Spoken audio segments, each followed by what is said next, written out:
Ooga fucking ooga cunts, and welcome back to another Sunday where we have a CNN ready, waiting, and happening for you. Today we are going to have some pretty crazy shit going on. One story in particular, Rob already shared with me. I think we're going to kick that one off first, but let's go ahead and tell everybody who's here. We've got Ishtar, Ren from Hey, Renelations, hey. Robert Como from Howdy. the Lunatics. Robert, one of these days you got to get Mocha on one of these shows. I swear. It's just, Yeah, I'm down. bring the Lunatics over here. We got to engulf them into Yeah, the I'm down to country. get Mocha. Oh, you want to? So we're gonna be a subsidiary of Schmeckel. Yes, the Mistaken Lunatics, Yeah. brought to you by Schmeckel. Drunkenly. Yeah, I'd sell my shares. Right. Oh, well. Rob, Okay. Rob, Yeah, we're starting go off ahead. with me. Yeah, we're gonna start with your story because, like, as interesting as some of these other stories actually are, I'm not gonna lie. Like, we've got what do we have here? Fucking load, you piece of shit. Royal Redding. It's the Royal Wedding, Ghost Lightning, and the Happytime murders. Always a bridesmaid, never a bride, huh? These are really interesting fucking situations here. These are really interesting. Not the royal wedding. Fuck that. That's not interesting at all. But I guess somebody wants to talk about it. However, Robert. Actually, the royal wedding is the very interesting date of the royal wedding, and I will explain that after Rob is charming. Yes, Rob, charm us with your story. Okay, I hope the chat is ready for this title because this is quite the headline. Naked Gulf Breeze man tasered after walking through neighborhood carrying cooking oil with an erection.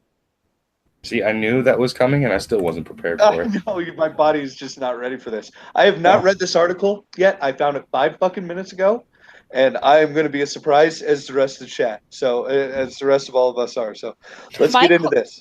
My question is how do you prepare yourself for something like that? I don't know. And, there's a lot of good-looking people in Florida. This guy is not one of them. You don't want to see this naked guy walking down the street.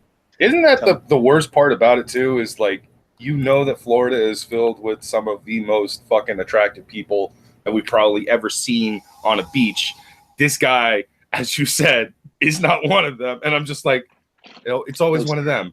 It can't Why can't we get Brad Pitt to walk down the street naked with a bottle of cooking oil? Why can't Brad Pitt go on a fucking coke bender? Fucking run down Hollywood Boulevard naked. Why can't Emma Stone just get really, really drunk and decide, I'm going to go topless for a day and basically just walk around in my neighborhood topless? Right. When is Jessica Biel gonna go nuts on bath salts? When is Jessica Biel clothes off, saying they're full of bugs, scorpions and shit? Right. Also, when is Jessica Biel going to let me fucking pull a fart out of her ass like a bong rip? Okay. Anyways, Moving on. Let's go on to Rob's story. For that one. Beautiful. No. Okay, let's get into this. All right. A Gulf Breeze man was arrested for allegedly, there's a fucking video of this guy walking completely naked through a Woodlawn Way neighborhood Thursday evening. Joseph John Musso, 63, faces several charges in connection to the incident, including loitering and prowling, lewd and lascivious behavior, resisting an officer without violence, and exposure of sexual organs. Santa Rosa County Sheriff's Office deputy was dispatched to Woodlawn Way in Gulf Breeze at about 8:30 p.m. after a homeowner reported that while he was in Pensacola, his security camera provided an alert to his cell phone that someone was near his front door. The security camera captured footage of a naked white man walking past the home near the front door. The homeowner told authorities, according to Musso's arrest report. At the time, 2 children and a babysitter were inside, but the report notes the 3 did not see the naked man. I know. Good for them. I'm happy there were some people walked away unscathed from this whole incident. While the deputy was at the home getting information, he received a second call from a neighbor reporting that he saw a naked man with an erection on his front porch. The deputy walked outside and saw the man, who was later identified as Musso, standing in the driveway of a home in the 1500 block of Woodlawn Way. Musso was completely naked and had an erection, according to the report. He was reportedly standing near a red pickup truck and was holding a plastic bottle with cooking oil. Musso attempted to run around the truck to avoid the deputy, but the deputy caught up to him and removed the bottle of cooking oil from his hand, the report states. Amid heavy rainfall, the deputy tried to handcuff Musso, but the man allegedly slipped away and started to run through the yard. Oh, you ain't catching a greased up wet guy. Fuck no. You know that officer went home and just boiled his hands. Oh, well, No, probably I just covered in cooking oil. I just thought of greased up deaf guy from Family Guy. No, that's exactly. You ain't gonna catch me. You can't catch me. Ding on neck you. Oh no, it gets worse. It's getting worse. He continued to run down the middle of the street even after the deputy drew his taser and commanded Musso to stop. The deputy eventually fired his taser at Musso, forcing him to fall to the ground on his back. Musso was handcuffed and placed in a patrol vehicle. Musso, who lives in the Woodlawn Way neighborhood, told deputies he received sexual gratification by being naked in public. So that's why the erection. Yeah, Gotcha. that makes a lot of sense. The cooking oil was for, it was not for baking. That's for escape purposes. He knew the cops were coming. He grabbed that shit ahead of time. Boy, I like being naked in public, but I bet he better was a have Boy Scout. Okay, let's see. Musso allegedly told. Wait, no. I'm at the. Yeah, here we go. He said he was carrying the cooking oil because he liked to rub it on his legs. Yeah, particularly the third one. No, yeah, it doesn't totally give you a very quick getaway when, you know, the cops are trying to stop you from walking around with a fucking erection in public. Musso told authorities that he left his home and walked to the gravel access road north of the track at Woodlawn Beach Middle School, before then walking through the neighborhood for about an hour and a half. Oh, he went to a school first. It took an hour and a half for fucking for the police to converge on this naked guy. That doesn't seem to bode well for society. A lot of stuff that goes on in Florida doesn't bode well for society. That is a very excellent point, and I don't know why I'm harping on this one. I got to pick my battles. Jeez. Yeah, you might want to try for a more worthy target. I would say target California, but let's face facts, people. It's worse than Florida. Musso, I'm sorry. Go ahead. I was going to say, well, if that was true, then Rob would be assigned to Florida and California instead of just Florida. Well, yeah. I mean, the best stuff comes out of Florida, but technically I'm not like relegated. I'm just I'm going for crazy stories, but you have to admit all the best shit comes out of Florida. It is true. Ours is just sad. We would have that same story, except it turns out the guy just fucked a horse. Yeah, like, or like murdered 4 fucking people right before that or something. What's with the cooking oil? I'm trying to avoid those stories, and Florida is just filled with wonderful fucking, you know, distractions like this one that don't end. You know, that ends with naked weird guys being tased, but nobody died. Yeah, no puppies were harmed in the making of this tasing. No horses were accidentally fucked, and by accidental I mean on purpose. Yes, with the. At least you think. All right. Musso allegedly told authorities that he was not aroused by the sight of any individual in the area, but was aroused by being naked in the rain. Okay. You have backyards for that, motherfucker. I don't okay. I myself am a fan of the rain. I love the rain. I love standing in the rain. I love going out in the rain. I like walking in the rain. Rain I like it. It is my thing. I don't get erections from it. And I don't know. I don't know why anyone would. Like, it's just rain. What is it? Like, you think God's pissing on you and now you're fucking just, oh yeah. God's get me, Lord. How do people have these fetishes?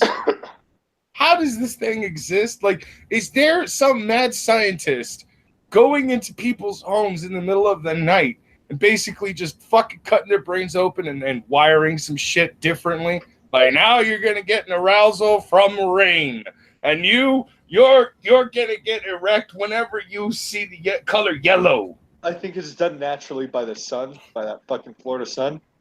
Once Maybe, you I don't cross know. that border, the sun becomes your enemy.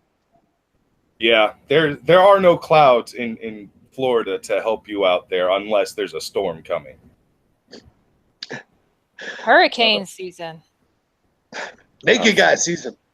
Yeah, no. Hurricane season has officially been redubbed erection season. Ugh.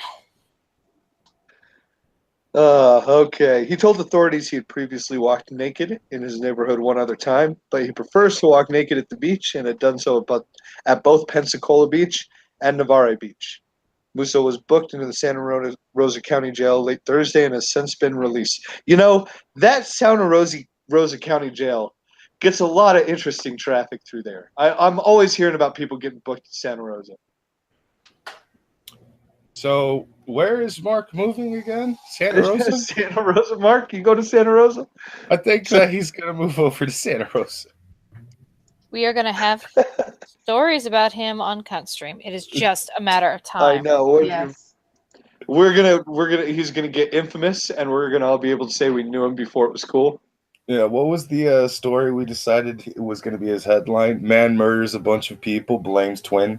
Yeah. Yeah. With the Basically. fan boat or something like that. Oh, yeah. Oh, fucking hell. Good stuff. And that is the end of my story. That's the end? Okay. Yes. I just...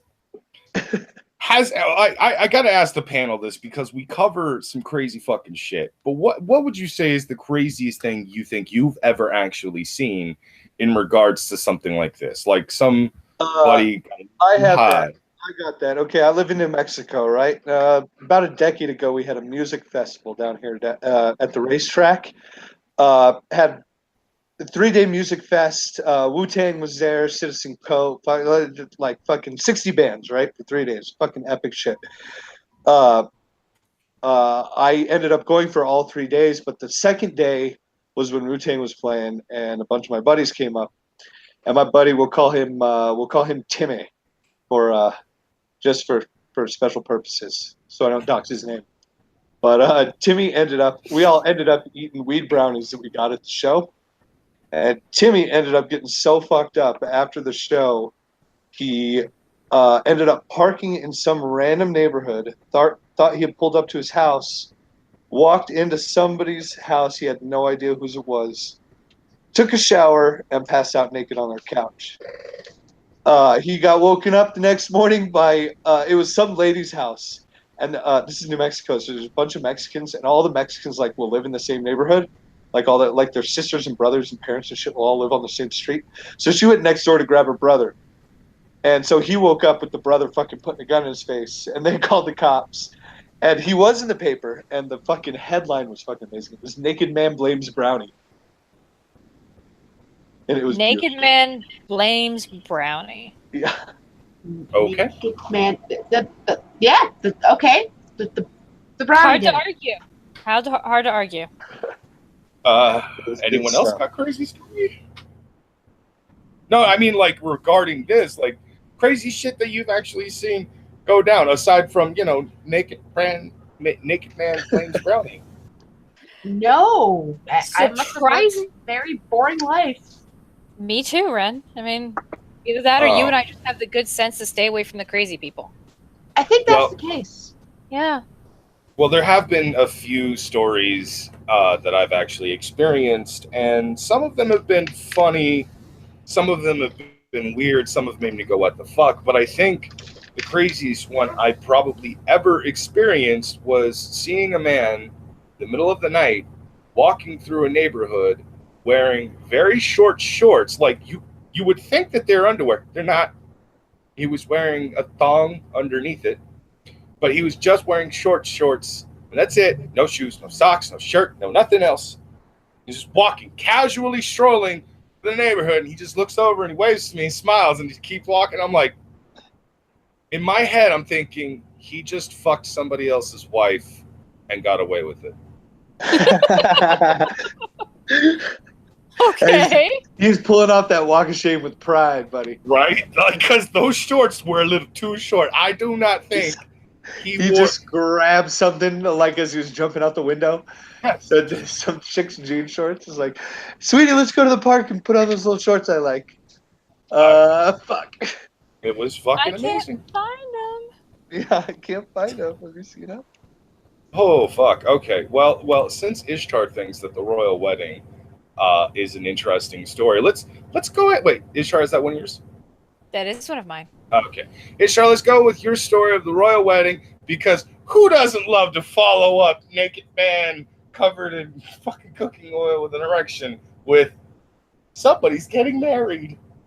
Interracial aristocracy. Well, the interesting thing about this particular article is the date of the wedding. Tomorrow, this was actually on the 18th, but on May 19th, Prince Harry will wed an American divorcee, Meghan Markle, to the well wishes of his family on the anniversary of the day that a king of England once had his controversial wife beheaded. May 19th was the execution date of Anne Boleyn, the second of the 6 wives of Henry VII, as pointed out by the Washington Post. Okay, can you hold off on the beer until after I finished my article? I mean, it's not that bad.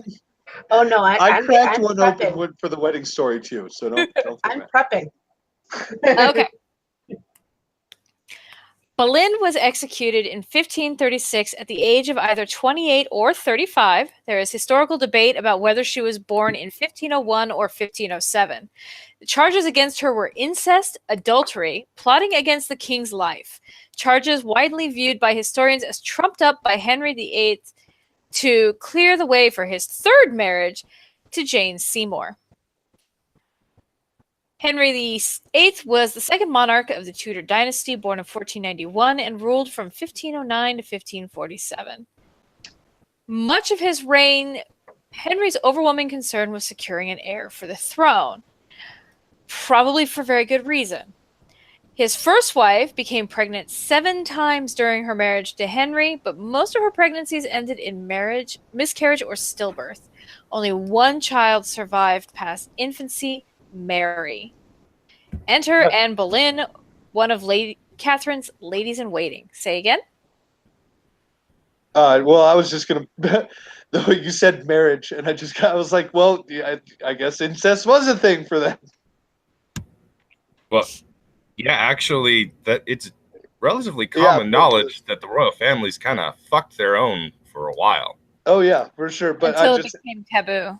It just struck me as funny, her phrasing there. It was yeah. Nicole, I know it was yesterday, honey. I'm reading the article, and the article is written on the 18th.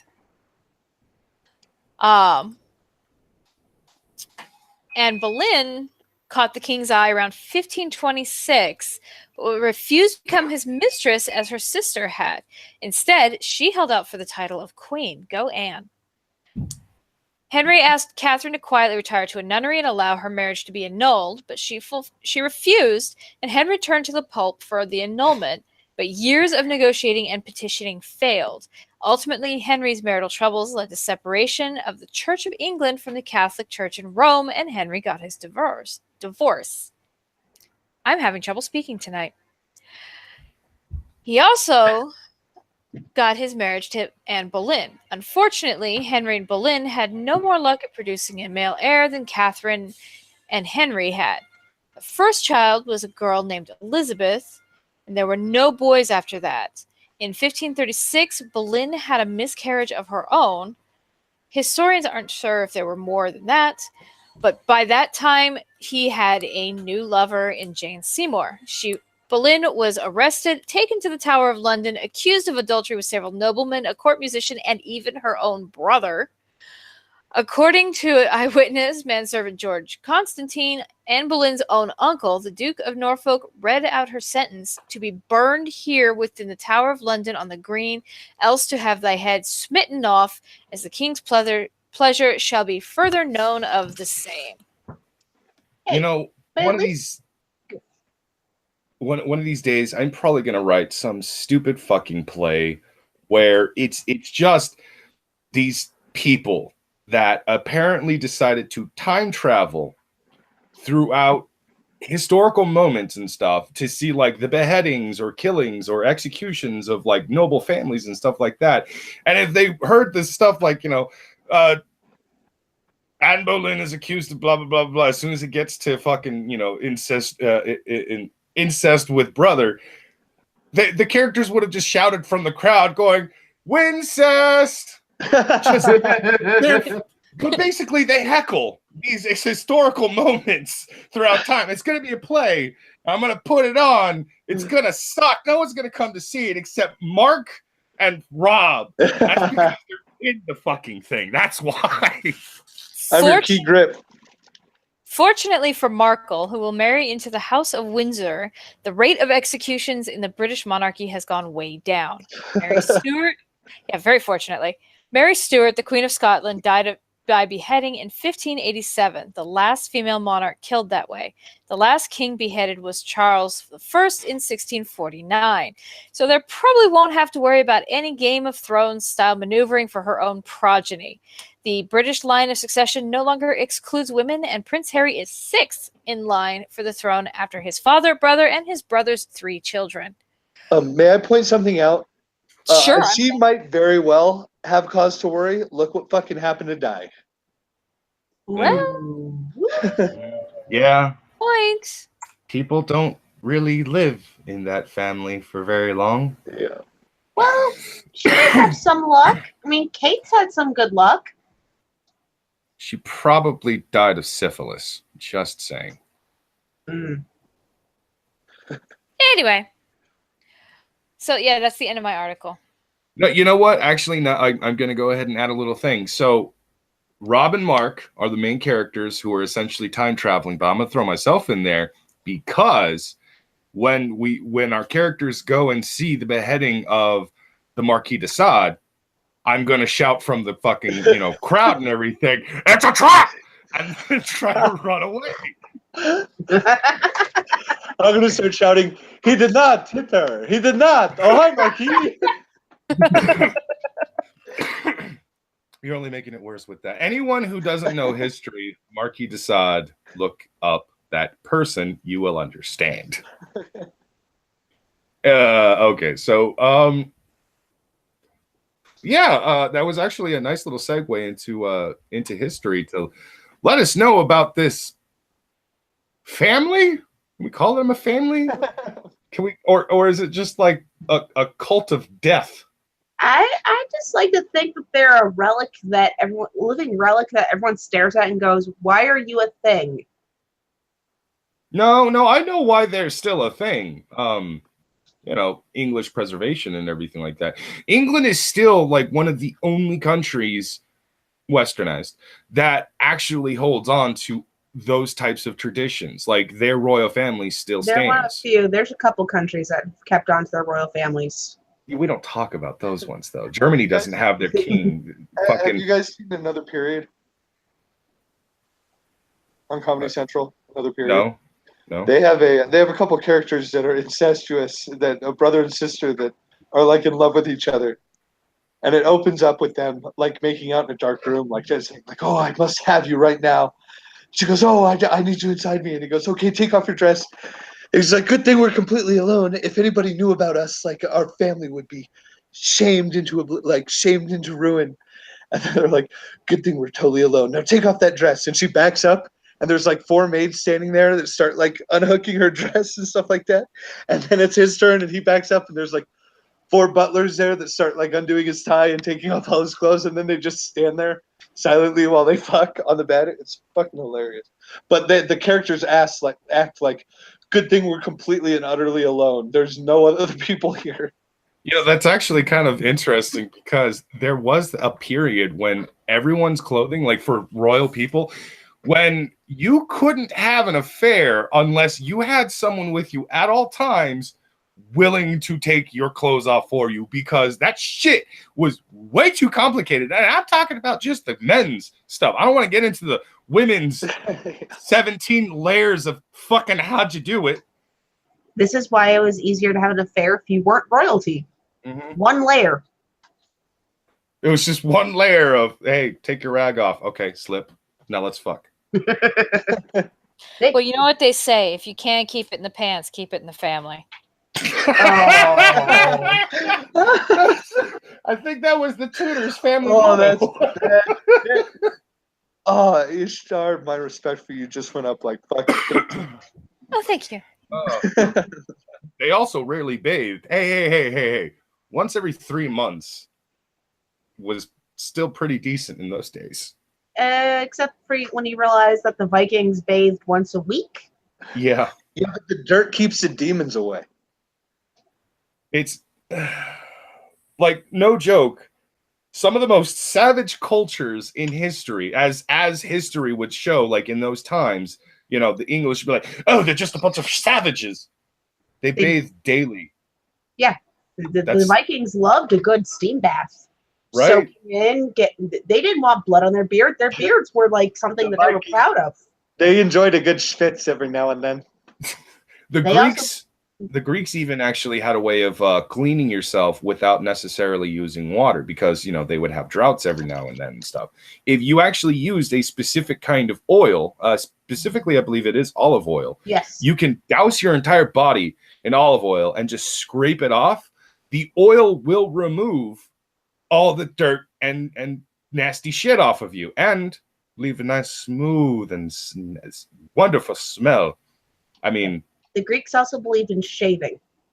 That too, yes. Surprisingly everywhere except the...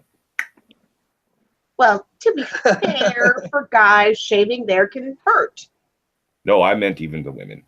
There are lots of statues out there where if you show it, like, they do go into a little bit of detail where, you know, Aphrodite will just have that thing draped across her crotch, but just slightly underneath the cloth, there's a little bit of pube hair. Did you look? So long. I did. Do not judge. Well, to be fair, everybody looks.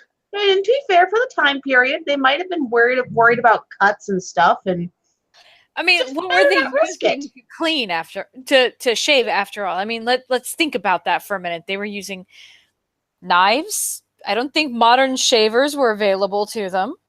They were. But it was still kind of a knife, so I'm sure both sexes went. I just want the knife near my. You know what? No. How about we just shave everywhere else? Do you know who did actually shave everything off? The Egyptians. Yes. They were completely hairless. Completely. Okay, everything. Then. Did you look? Yeah, yes. Actually, if you look into the Egyptians, yes, he did. Even the peasants shaved everything because, you know, at one point they had a very big lice problem. And how do you make sure you don't have a lice problem? No hair. Go home. Yeah, so all hair, all eyebrows were gone. Cholas were they were copying the Egyptians. I'm just saying, you fucking crazy bitches with your shaded eyebrows and your fucking painted on faces. They also used toxic makeup because it would keep flies away. All right, yeah, actually, that part kind of always disturbed me because it's just like, I understand you want to keep the flies away, but do you really like the fact that your face burns and melts like this? well, the peasants didn't have much of an option. I mean, if you were the pharaohs, you had honey-dipped slaves, but... Yeah. And you got to consider that was really a thing. Flies I've heard of that, but I never checked that out. That was actually a thing for pharaohs or people who were higher up. Honey-dipped slaves as a way of keeping away flies. That's some hedonism bot level shit right there. Yeah. I mean, the Greeks were the more hedonism bot, but yeah, pretty much right there. But you also got to keep in mind that the flies in Egypt bite. Zombie, the butter. All right, let's move on to the next story. Let's go with something that's not on the headline here. Ren, what you got for us? All right, would you like to hear about the two women who are being tried for terrorism charges for driving in Saudi Arabia? Kind of, that sounds interesting. Or the person who tried to throw out a live World War I era artillery shell. I like the first story. The second one sounds like I'm going to have a bunch of laughs with it. The terror one is, I'm probably going to get angry.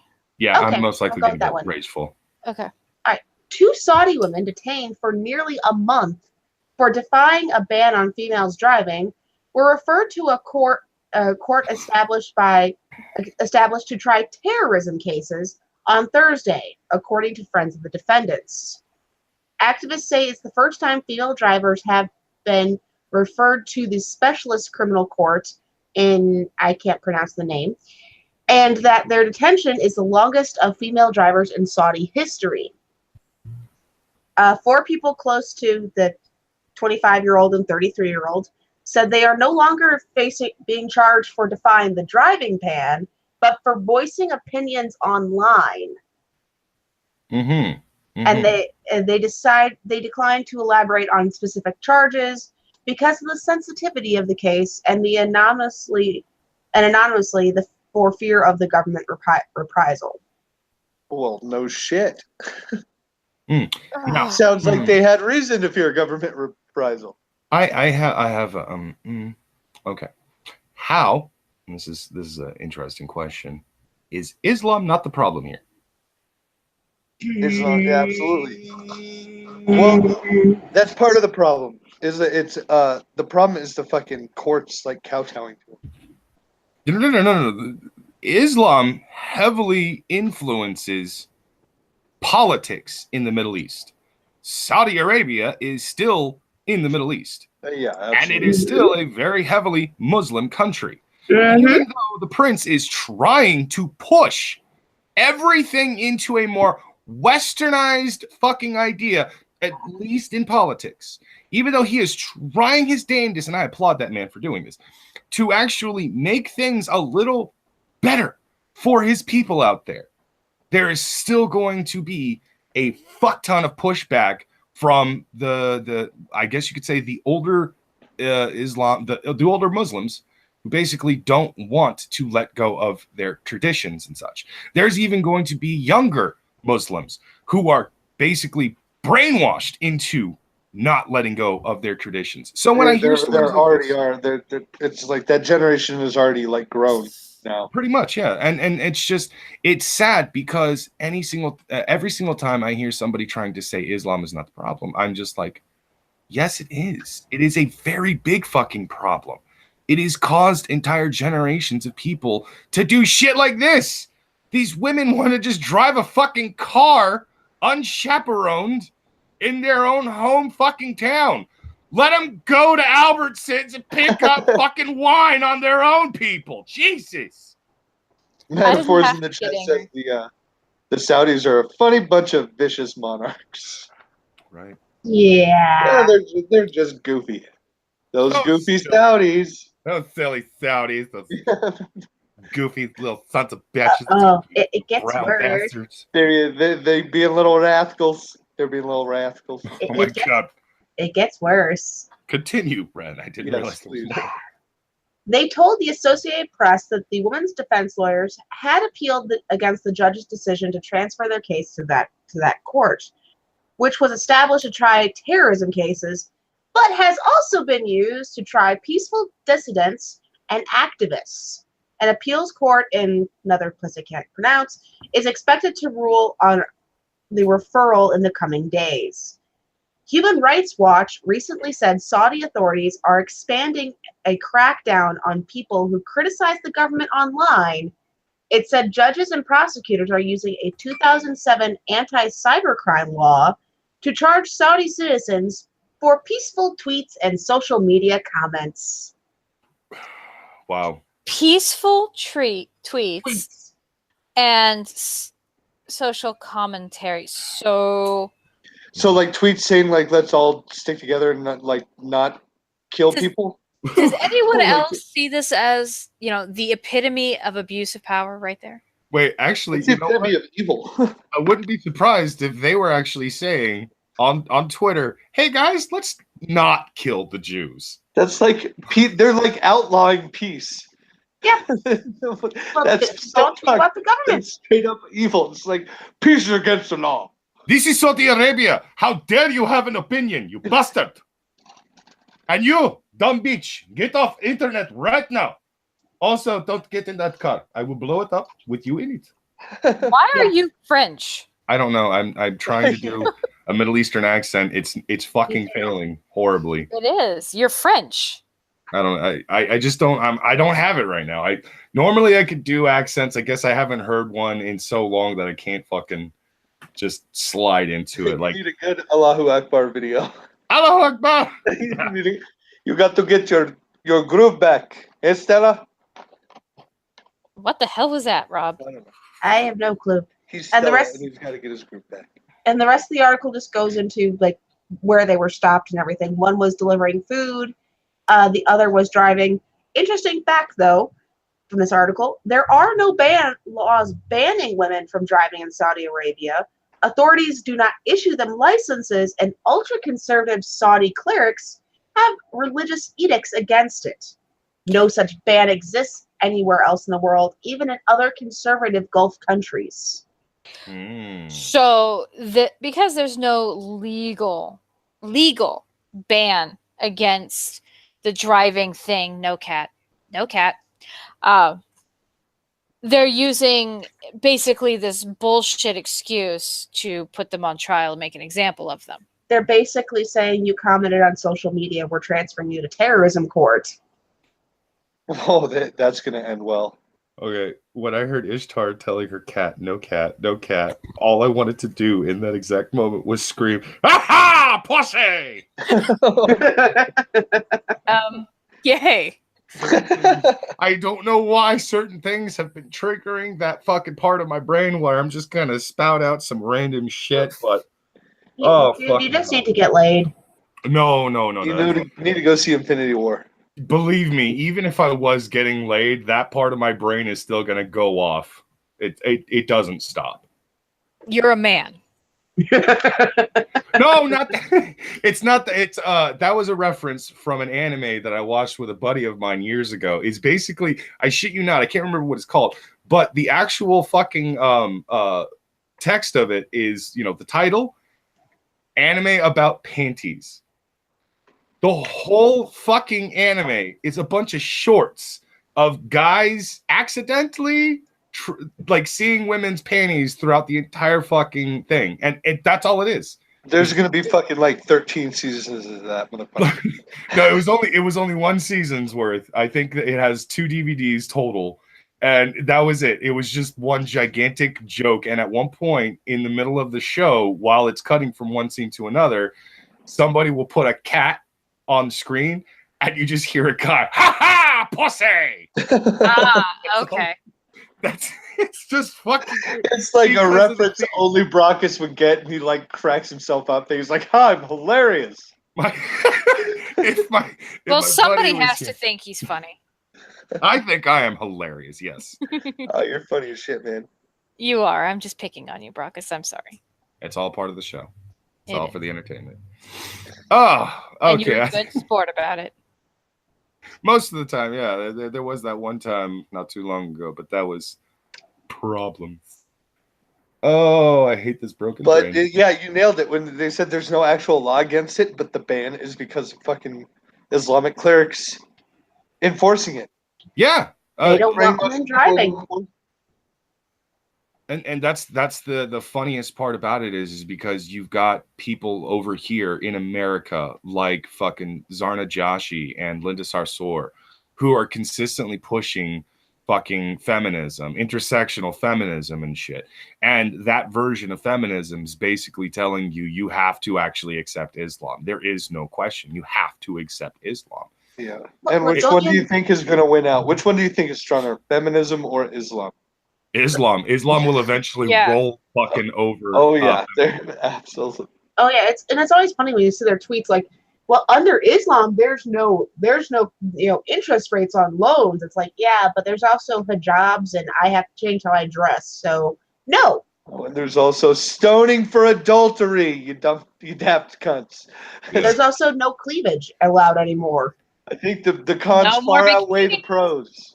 No more bikinis. No more beer. No more bacon. Fuck no more that. anything. See, that's one of those things that this is how I would probably die if I ever, for any reason, even if it was just to do a comedy show, why I would be murdered on the spot in like some Muslim country. Because I would go there and the first thing I do is rip my shirt off, that's showing off my painted chest that says America, eating a bacon and ham burger while chugging a beer. So basically everything you can do to piss everybody off. Every fucking thing I can do to piss those sons of don't bitches forget off. premarital sex. Oh yeah. I would be gone. I'll even point out that I fucked some chick And in make the sure you have airport an back erection. home. No, I'm not gonna. I don't think they'll mind the whole erection thing. Like, they will Just close bring the your door. cooking oil and you'll be fine. Yeah. Rub some cooking oil on your legs, man. I They would won't be get- able to catch you. I would get off the plane, and before I could even put my foot on the ground, I would be just shot dead immediately. Yeah. Like, nope, we're not bringing him into this country. He's going to influence too many people. Oh, and it's sad too because like I did have high hopes for Saudi Arabia, but then shit like this comes out, and it's just like, It's not necessarily that you would influence it. It could also be this dude's too white, will be blind forever. Yep. But that's just how fucking that works, you know. Or maybe they're probably just racist against orcs. They most likely Entirely are. true. Yeah. You could just claim orc oppression if they were trying going after you. Oh my god, I would Claim use that. asylum. Claim asylum. Too bad there's not an orcish embassy. No, dude, you have no idea how many times I've actually wanted to just like either go onto Tumblr or just find the people on Twitter who are essentially on Tumblr doing that shit, and just see if I can pollute the fuck out of their Twitter or their posts with me saying I'm orkin. You know that there's other kin that believe they're things like mystical creatures. You could do it. No, yeah, I know I could do it. I'm just wondering how long before they realize I'm full of shit. There is a chick out there that believes that she is both in this. This is the list of things she is. I had to do a video about her response to her thing. She believes she's the child of Spock and Kirk, Mad Max, a dragon, a wolf, and something else. I forgot the fifth one. Okay. Clearly, Mad Max brought some crazy meth from his world into the future because Spock and Kirk were fucking around with Scotty's machines, and boom, now we have fucking weird ass timeline thing, and they just so happened to teleport themselves onto a planet with some pretty frisky animals, including one horny fucking dragon, and had themselves a good old motherfucking orgy. Don't forget the wolf. Oh, I said frisky animals. It doesn't matter how many goddamn animals it was. I know, Obviously, because the wolf was we're missing. involved. We're also missing a random animal. So we need to be in an environment where it could really be any animal that comes up and joins in. I'm somewhat curious, but I don't really need to know the answer on how this woman thinks that two men of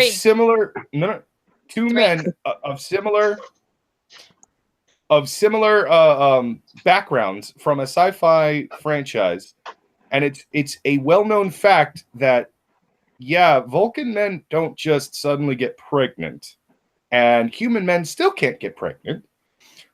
Add in a splash of another man. No. She thinks she is Mad Max. Oh, she thinks she is not Mad Max. Okay. Which Mad Max? Clearly the crazy Mad Max one. or Tom Hardy Mad Max? This is an important question. That would be the crazy guy who thinks tequila makes him anti-Semitic Mad Max. Gibson. Mad Max. Okay.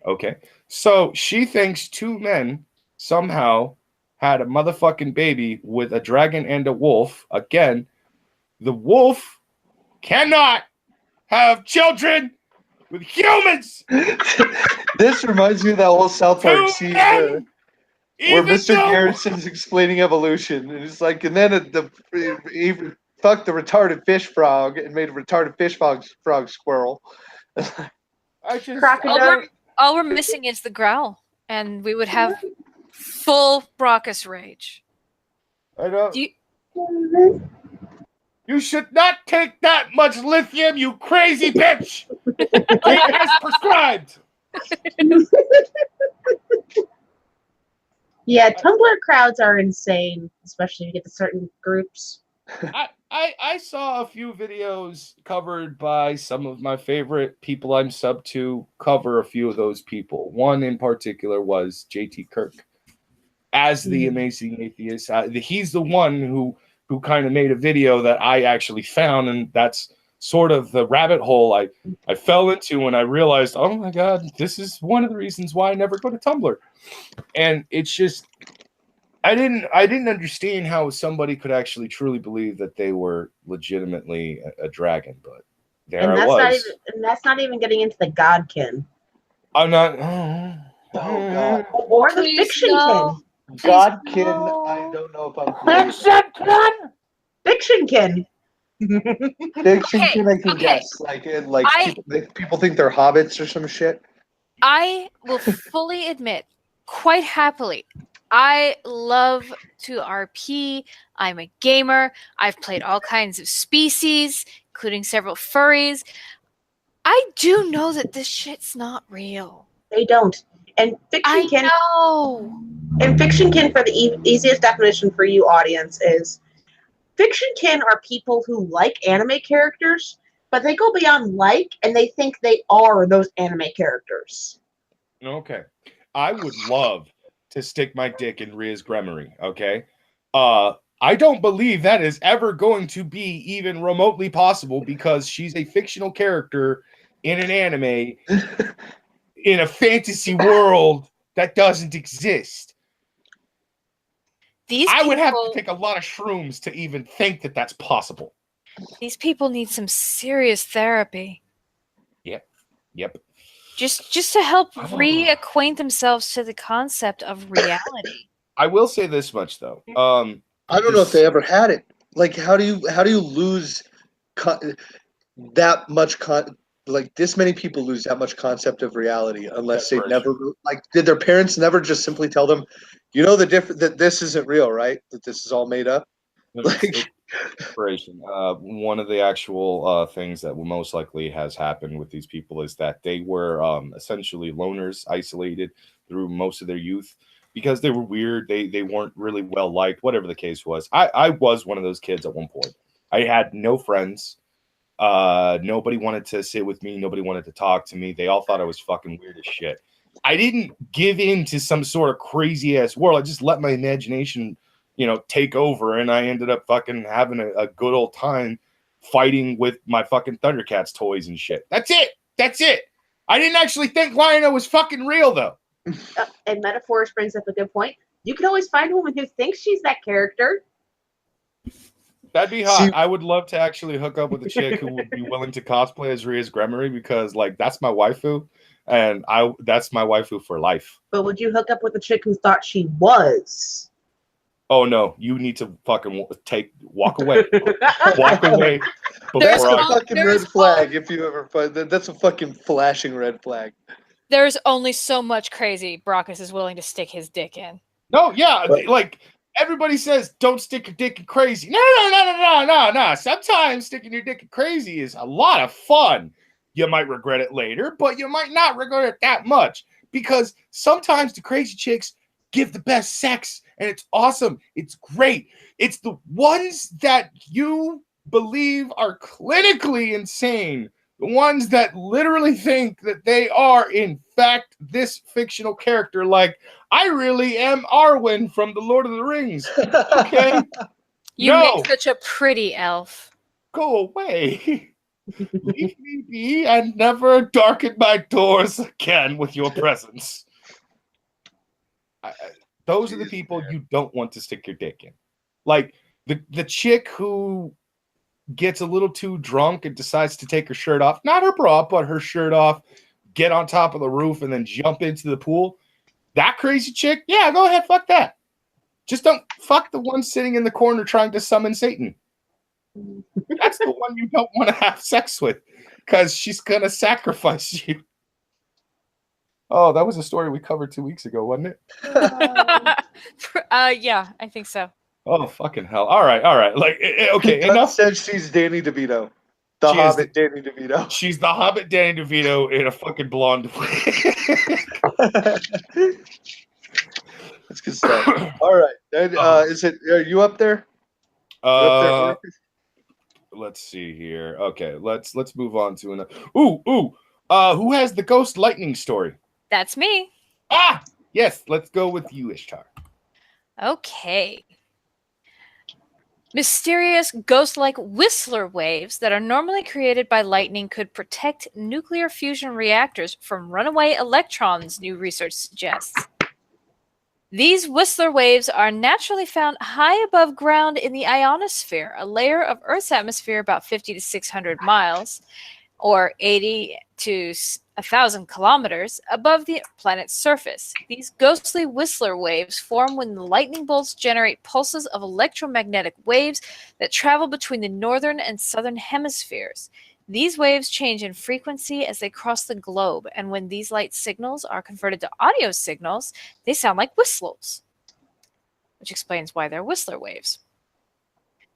Wait, so Now- you're telling me that a bunch of fucking retarded ghost hunters that make up bullshit machines to detect ghosts actually inadvertently came up with something useful?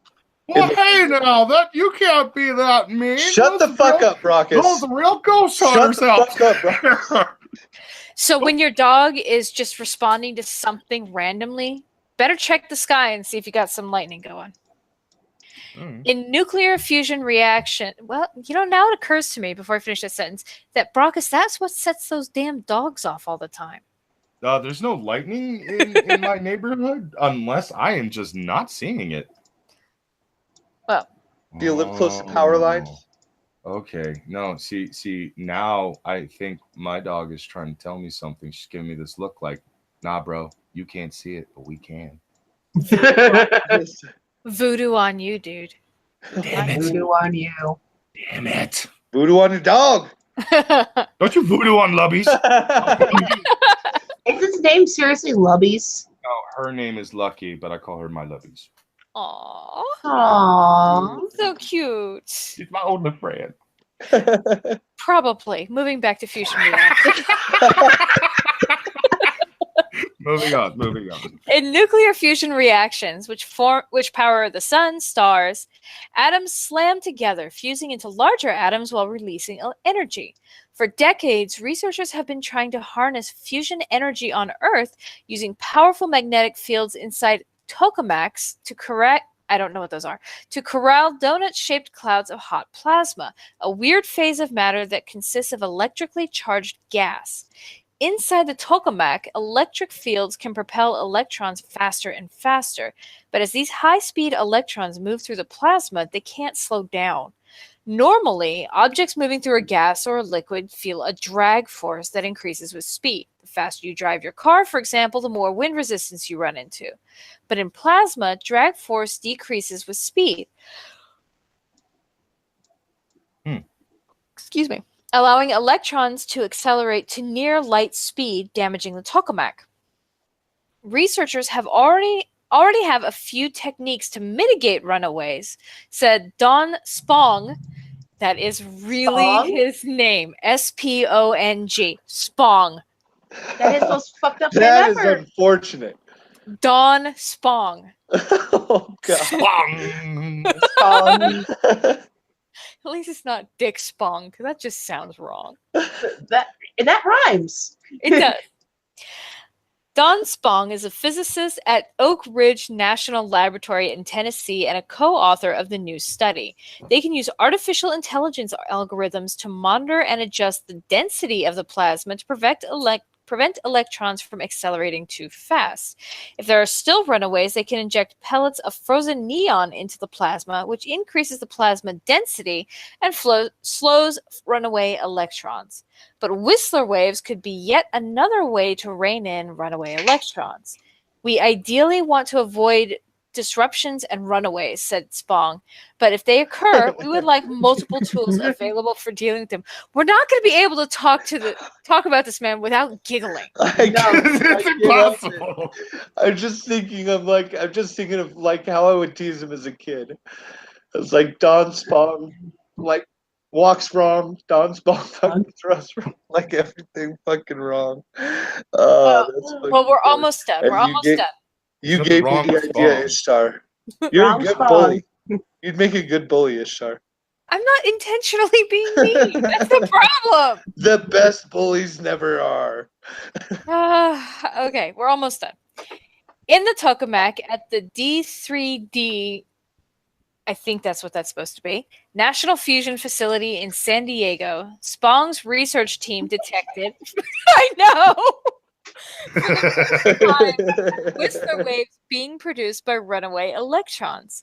Plasma, he explained, is like a piece of jello with many modes of vibration. If some runaway electrons have just the right velocity, they excite one of those modes and trigger Whistler waves, similar to how driving an old car just the right speed can cause the dashboard to vibrate. What we would like to do is reverse engineer that process and put those waves on the outside of the plasma to scatter the runaways, Spong said. But by better understanding how runaways create whistlers, the researchers hope they can reverse the process using an external antenna to generate whistlers that can scatter electrons and prevent them from getting too fast. The researchers still need to further explore the relationship between runaways and whistlers, Spong said. For example, by identifying what frequencies and wavelengths, stop giggling, it's making it hard for me. Identifying what frequencies and wavelengths work best to inhibit runaways, and by studying what happens in denser plasma needed for fusion reactors. Of course, that is just one hurdle to creating clean energy from nuclear fusion. For right now, they require more energy to heat the plasma than is produced.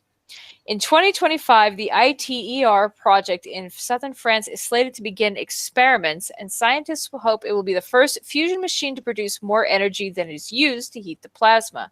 Several groups have set their sights on achieving net positive fusion energy by 2050, and a new collaboration between MIT and a company called Commonwealth Fusion Systems announced that the partners hope to put nuclear fusion on the grid in 15 years.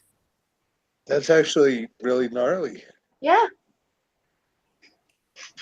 Too bad no one will ever take it seriously when it's written. I know, by Mr. Spong. How many cracks do you think he gets? Spot cracks. God. He's gonna end up going in there with an AK before he finishes the project. Antoine chat. Sprung, the sound he makes when he sees.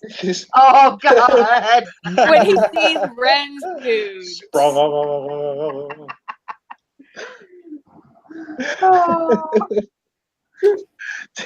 I would say we need to stop, but that's never going to happen. Not with a name like that.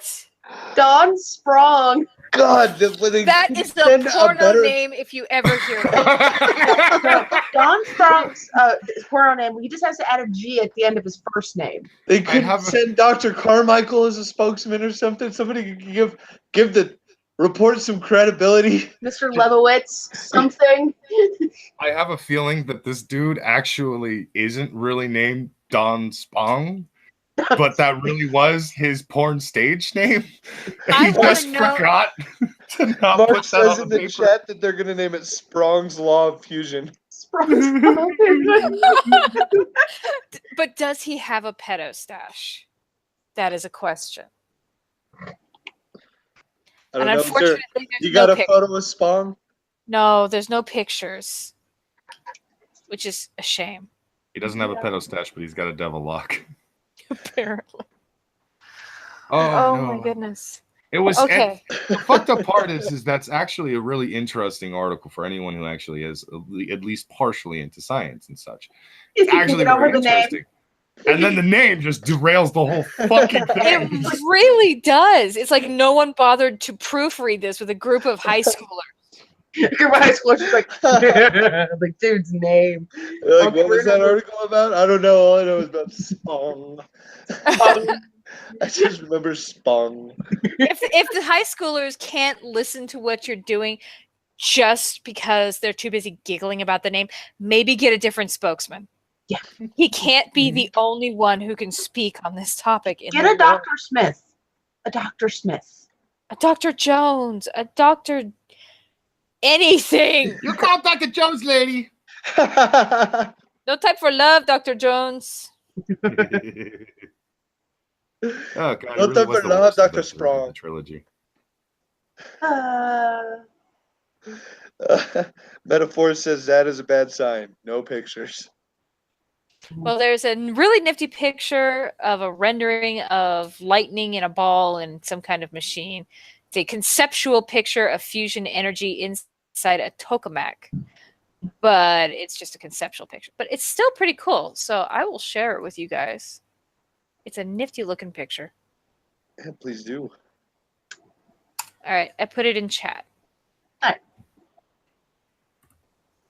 All right. What do we got next? Let's go with one of your stories, Rob. All right. Let us know if Spong is in Florida. If he is, it's not going to be a good one.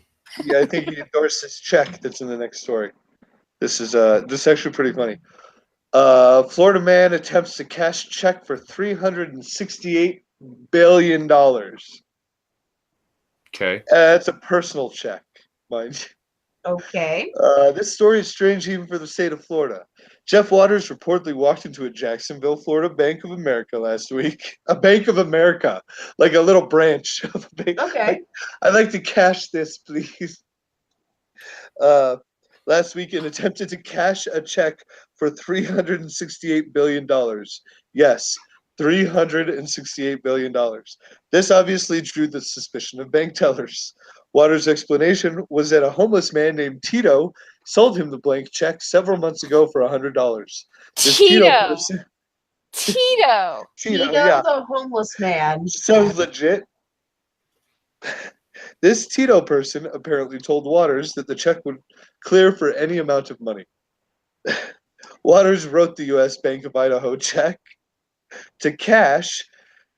Now, what did he plan on doing with the money? Looks like he wanted to enter the restaurant industry. Waters told officials he wanted the $368 billion to start an Italian restaurant. I don't You- think you don't- billions to start a restaurant. No. I'm pretty sure he wanted to start a restaurant, but On the moon. yeah, clearly he wanted an Italian restaurant in Italy. the restaurant he envisioned probably required that amount of, probably not even close to that amount of money. Okay, so it has always been my dream to own the best Italian restaurant on earth. I'm 10% Italian. Cooking authentic Italian food is in my blood. Okay, first of all, that is just fucking magnificent. 10% Italian. He didn't stop there. Waters had big dreams.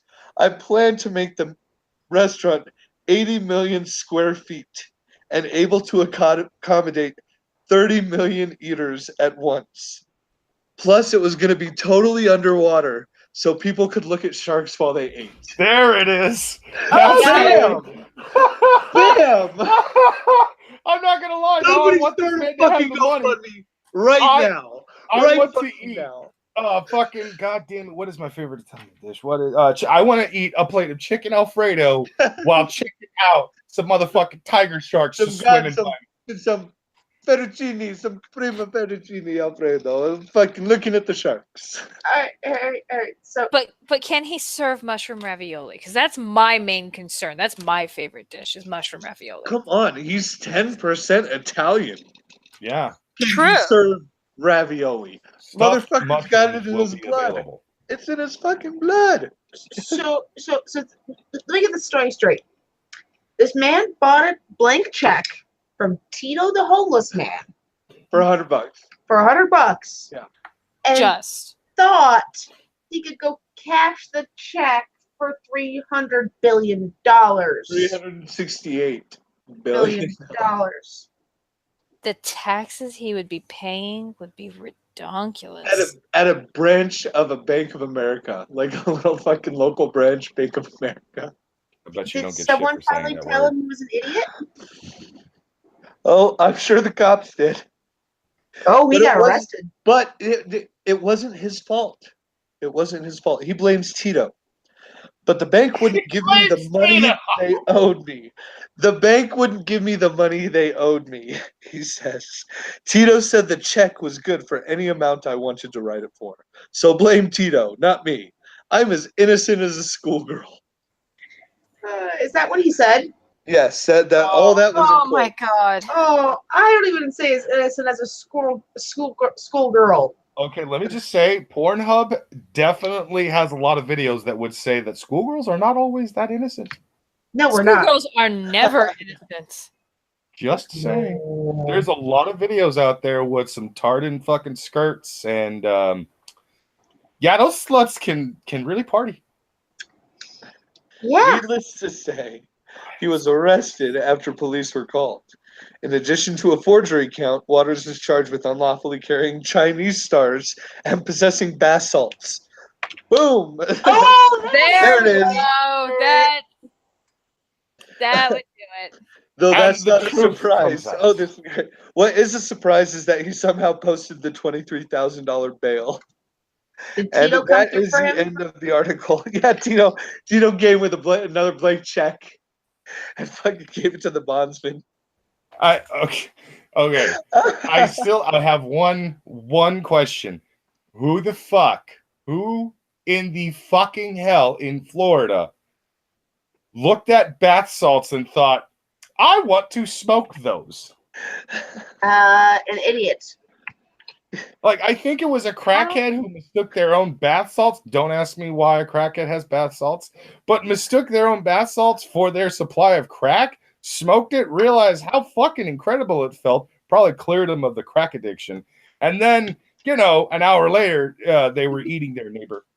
All right. Anton brings up a good point. You only have one question? No. And two, there'd be many a reason why a crackhead would have bath salts to go in their bath. What if they have a very sore back after having to put out to get their crack? Or they just want to smell nice and have super soft skin. Don't be elitist, Brockus. Yes. Sure. They I started could no fun. Pampering themselves. I don't know how to counter that. Clearly I had more questions. These articles make me just want to never ask another question again, because every time Rob reads one, I do the fucking Nathan Fillion thing where I'm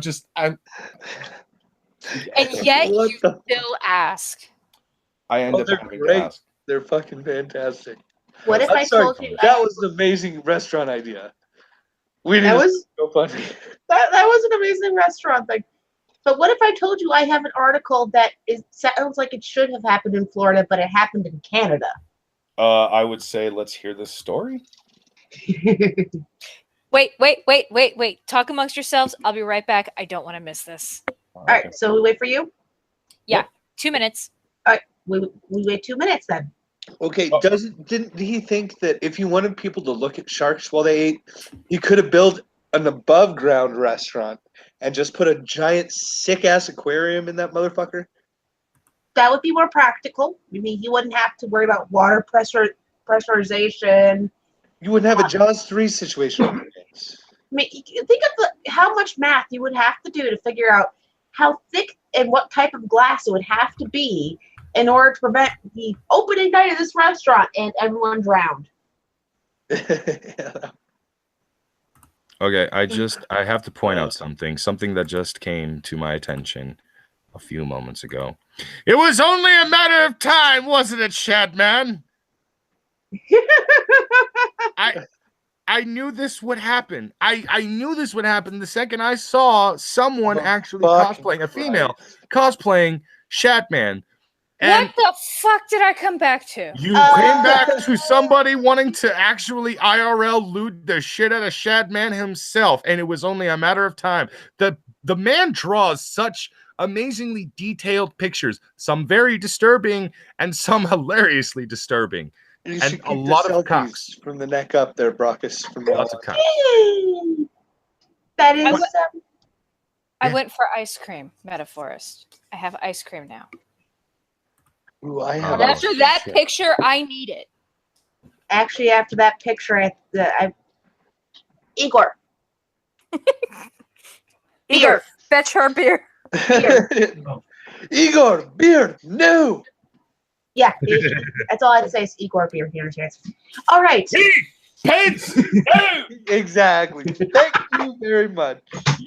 All right. As for this article, somebody put a live World War I era artillery shell out in the trash in London, Ontario.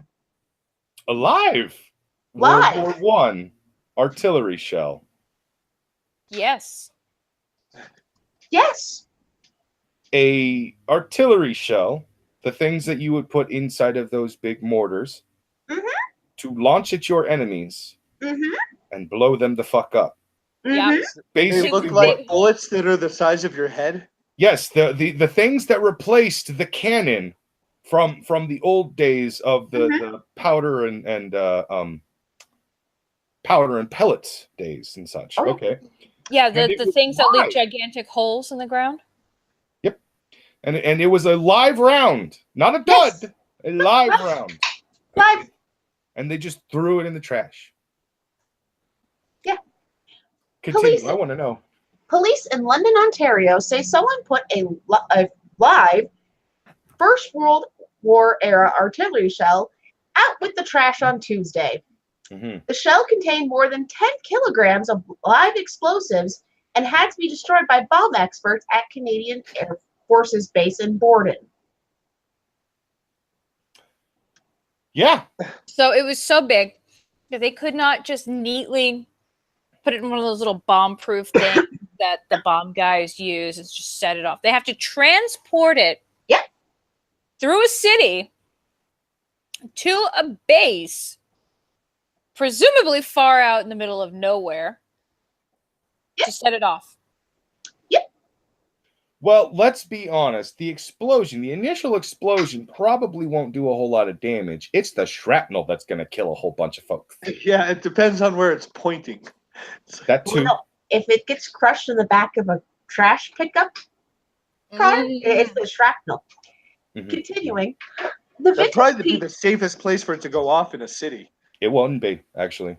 shrapnel, No. metal shrapnel would be the worst, dude. Well, I'm just Oh, the saying it's trash probably would better go than if in. it went off like through a building and shit like that. No. What we're saying is that it's in the back of a truck. If the truck had actually crushed it and set it off, the explosion would have actually demolished that portion of the dump truck and sent shrapnel, not just its own, but pieces of the dump truck launching into various different that's fucking true, especially if directions. it's getting pushed under pressure like that. And it's all like, Yeah. the explosion Yeah. has nowhere to go except Now remember, like all Yeah. that force. this was in a residential neighborhood. Continue. The vintage piece of ordnance was found by Danny Vello after someone had placed it with the curbside trash for pickup on the city's west end on Tuesday. Vello said he had jumped over the fence in his backyard to go to a doctor's appointment when he stumbled across the piece of the 100-year-old explosive, and this is his quote, because Canada. Lo and behold, I almost stepped on a bomb. I was like, holy heck, eh? Samaj! Fucking Canadian. Oh fuck! Somebody get Samaj in here. I need. Oh yeah, he can't stream right now. And Vello, I'm going to skip ahead a bit, but Vello apparently is a retired iron worker, so he recognized what it was and wasn't sure if it was live or not. Vello believes the shell may have been left by the landlord who owned the house and had recently evicted a couple of tenants who weren't paying rent. They were only there for 4 months. I don't know who they are. Those idiots had that thing in their house. Then the cops going into, they were actually grateful someone recognized what it was. Yeah. Oh, it's wonderful that you recognize what it was there, eh? We don't actually want to hold on to it. We just decided, we Let's throw don't it. need a bomb in our house. Oh, it was live, you say? Oh, well, I'm glad I threw that away there. That was Gosh. trending more towards Irish. Yeah, I know. Yeah. Again, certain like my accents will revert back to two. At some point, I will either start sounding very British or very Irish. On occasion, French. Yeah, The you po- did the French decently. The police contacted obviously the military. The military said it had between 20 and 30 pounds of explosives inside. Military grade explosives. Awesome. Of course. And the police then basically had it taken away and didn't let the neighborhood blow up. Probably a good idea. Yep. It is an overrated thing to let the neighborhood blow up. Yeah, Tends to erode confidence. tends to. And I'll put this in chat because there's a picture of what was put by the trash. Oh yeah. When you put that in the chat earlier, I looked at it for a second and I was just like, okay, there's got to be an interesting story behind this. I didn't even bother reading what the article was saying, but now I know. Knowing was not half the battle because half the battle was Canada is stupid. Yeah. If you click on the link, the first picture, that was what was by the trash. Wait a second. I don't think Canada is that stupid. Now that I realize this pay attention to this Everywhere is entire that stupid. Rob, you live in New Mexico. Ishtar, you're in Washington. Fucking Ren, you're in fucking Chicago. Minnesota. Illinois. Yeah, well, Minnesota. Oh, you're in Minnesota. Oh, that's practically Canada. Eh? I'm from Chicago. I live in Minnesota right now. Fair enough. And I'm from California. That's 4 fucking Americans running a show controlled by a Canadian. That drunk piece of shit is smart as hell.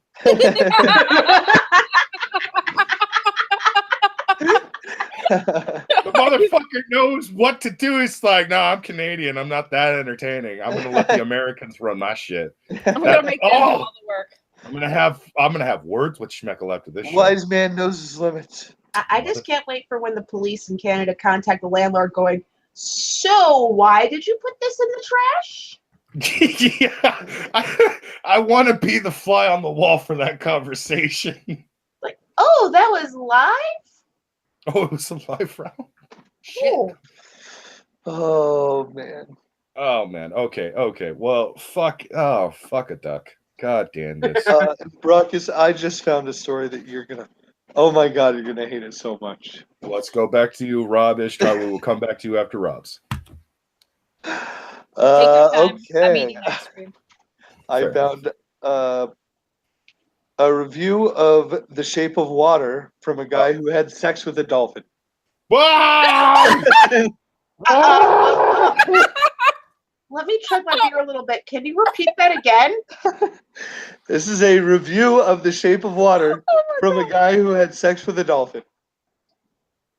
A review of The Shape of Water from a guy who had sex with a dolphin. Yeah. You're making me yell so much. My dog is worried that there's something wrong. So she's jumping up on me to try to calm me down. It is hilarious and adorable. Continue, Rob. Oh my god. I regret giving that third beer to Igor. Get it back. He already drank it. Punch him in the stomach and get it back. I find a dolphin a lot more sexy than that thing was, said Malcolm Brenner. That's how it opens. In 2010, journalist Malcolm J. Brenner released his autobiographical novel, Wet Goddess. Oh my god. This just gets worse. A few years later, Brenner was the subject of an award-winning documentary, Dolphin Lover. I don't know, and I'm kind of debating whether I want to watch that documentary. Rob, you watch it and just tell us what it was like. I know. I'm trying to. It's like, is it cringy? Is it like, how serious can they take it? Both You work. watch it and report back. Both works explore a period in the 1970s for which Brenner became famous. The time he fell in love with and ultimately made love to a dolphin named Dolly. Oh, it hurts just reading this. There are things that I didn't think I would ever hear in my life, and this was one of those things. Now I can no longer say I've never heard a story of a guy fucking a dolphin. As he was Why? rocketing, as he was rocketing toward a sensational sort of renown. Yeah, you could call it that. Right? Um, Yeah. I have a quick question from your twin here in chat. Mhm. I'm supposed to ask you how someone does it dolphin style. I don't know. That's a good question. It's probably on their feet and like clapping something, maybe involving a ball of some No, that would kind. be a or seal. hoop. That's a seal. No. What you do dolphin style is you basically wait until they get into the pool, pin them up against the wall, and just dry hump the fuck out of them. If the dolphin Here's doesn't me rape you now. first. There's that too. Yeah. Dolphin sex could also entail somebody raping you in the pool. Okay, as he was rocketing toward a sensational sort of renown, Brenner also became the subject of a number of think pieces and interviews. But the internet's metabolism was quick, even when interspecies dolphin sex is involved, and Brenner's name slowly faded from the national conversation. Thank God. Then Guillermo del Toro made The Shape of Water, a movie about a mute woman who falls in love with and ultimately makes love to a strapping humanoid amphibian, and it won the Best Picture Academy Award this past Sunday. I immediately thought of Brenner. Fuck, dude. Like, seriously? Seriously, Hollywood? That won Best Picture? Yeah, Hollywood's weird. Deaf lady, a mute lady fucking a fish man? dude, there were a lot of people saying, "Oh my god, the Shape of Water, it was so good, it was so amazing." Then I have to hear Cunt and the story of like anytime you bring up The Shape of Water, at some point, if she's anywhere near Zell, she just stares at him like she's trying to make his head explode because he's the one who took her to see the movie, and she fucking despises him for it. Again, this is a movie where she was actually going to give it a chance. Halfway through, she gave up. And there's Zell just hoping to God Guillermo del Toro would pull off something amazing because he Well, loved it's Pan's like- Labyrinth. Please give me a twist. Please give me a Right. twist. Don't take this where it looks like it's going. Like for Cunt to give up halfway through a movie is actually quite impressive. She doesn't do that often. And for me to give up halfway through a movie, I did this for Ready Player One. Halfway through the movie, I gave up on the fucking movie. I was just like, I don't know what you're doing. You're pissing me off. That's all you're doing now. I beat you. I gave up on Ready Player One when I saw the preview. I walked Oh, out fair enough. on the new Blade Runner. Oh god, that was such shit. That was I know. such shit. I think it might be the only movie I've ever walked out in the middle of. I just could not fucking watch that thing. Is there any And more I for Dolphin? loved the first Blade Runner. And I know the first Blade Runner can be a little slow and shit, but this one, nothing fucking happens in the entire goddamn movie. Okay, Rob. Yeah. This is not movie review day. Yeah. Okay. You're right. Tangent. Okay, we're back to dolphin sex. No, we're not. I want to I'm get sorry about the it movie over with. tangent. Let's get back on topic. Let's get this shit over with because I'm disturbed. In 1970, when Brenner was a college sophomore, he was given open access to the now defunct theme park, Florida Land near Sarasota, to take photos for a book about the dolphin show. There, he claims, Dolly the dolphin began courting him. She would rub her genital slit against me, he says, in Dolphin Lover. Oh. I'm just gonna drink. And if Chug I it. tried to push her away, she would get very angry with me. Yeah, she's trying to rape you, bro. Boundaries. One time when she wanted to masturbate on my foot and I wouldn't let her, she threw herself on top of me and pushed me down to the 12-foot bottom of the pool. After some... That's the end of his story, I guess. No. I guess he's not telling us what happened right after that. But after some time, Brenner and Dolly consummated their relationship. He vertical, she horizontal. Oh, well, obviously. But Brenner eventually moved away, and Dolly was sent to an aquarium in Mississippi, where she later died. Brenner is a thinking person zoophile. Is that an oxymoron? It's like, A what? a thinking person zoophile, as opposed to the retarded zoophiles out there. He draws a careful distinction between zoophiles and mere bestialists, noting in Dolphin Lover that the latter might just have sex with an animal and walk away, while the former is someone who has tender and caring emotions for their animal partner. Opal doesn't even know what this is in chat. This is how bad this is. No, she fucking knows. She's full of shit.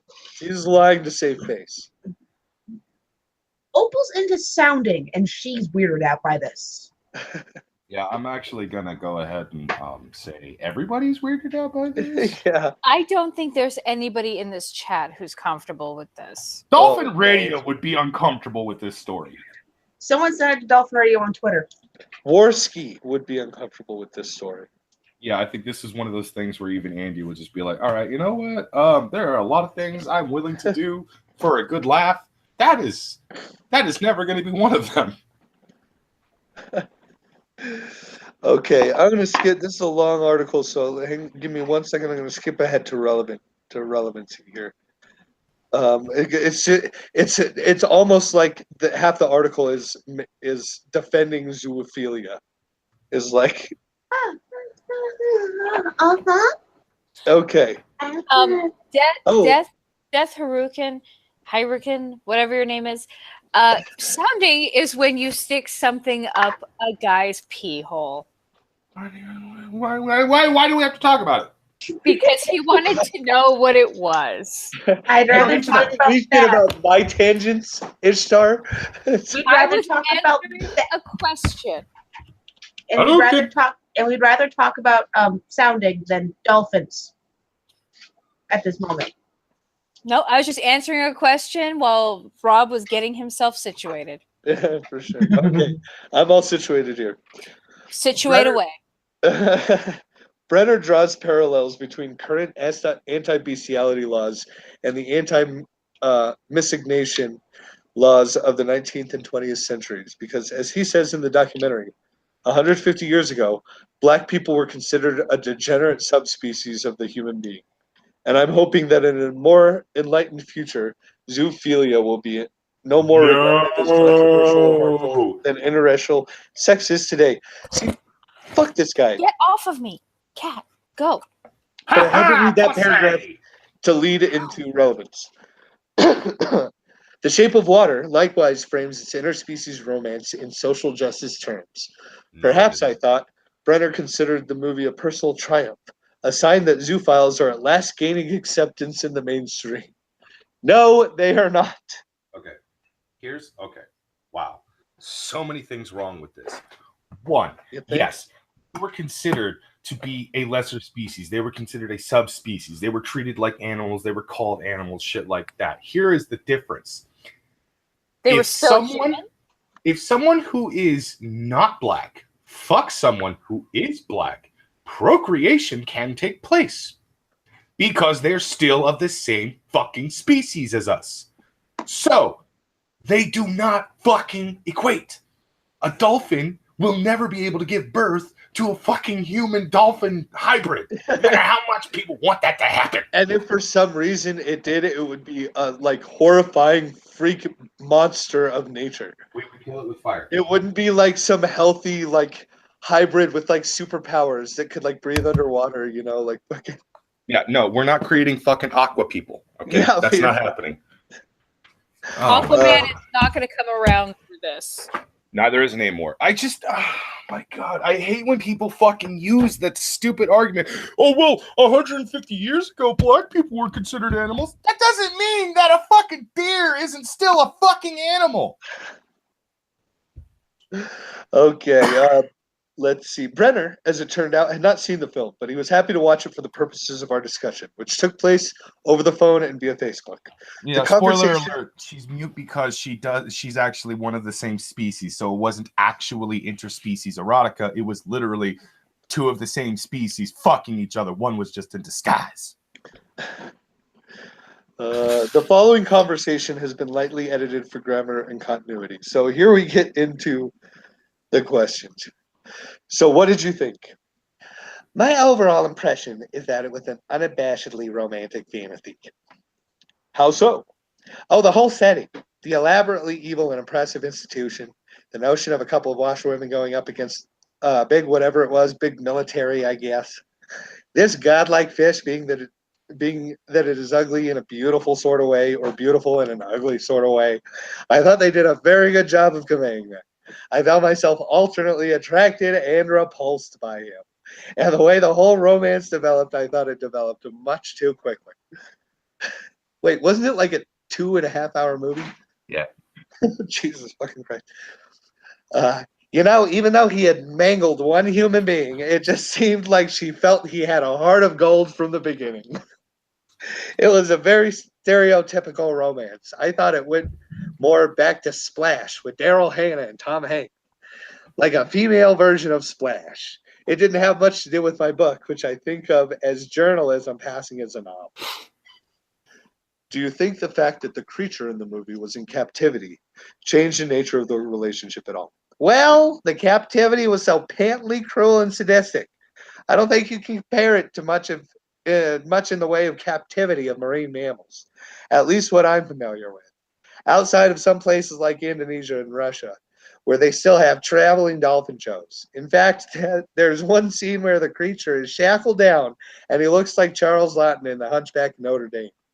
That's a little cinematic giveaway there. It's like, oh, spoilers for the dolphin fucker. Watch out, guys. I just love how you're doing a Mr. Garrison for the dolphin fucker character. It's just wonderful. There's a parallel between the fact that both Eliza and the creature are mute, although the creature certainly manages to express itself. Yeah, actually, it reminded me a lot of how you wrote that there was a telepathic connection between you and the dolphin. Well, you just fucking threw that out of left field at us, didn't you, Mr. fucking reporter? His telepathic connection. Between Did him I and the hear that dolphin. correctly? You did. Yes. Apparently he writes in his book there's a telepathic connection between him and the dolphin. Has anyone sent this man for a psychiatric evaluation yet? I don't think they're going to actually need to do that.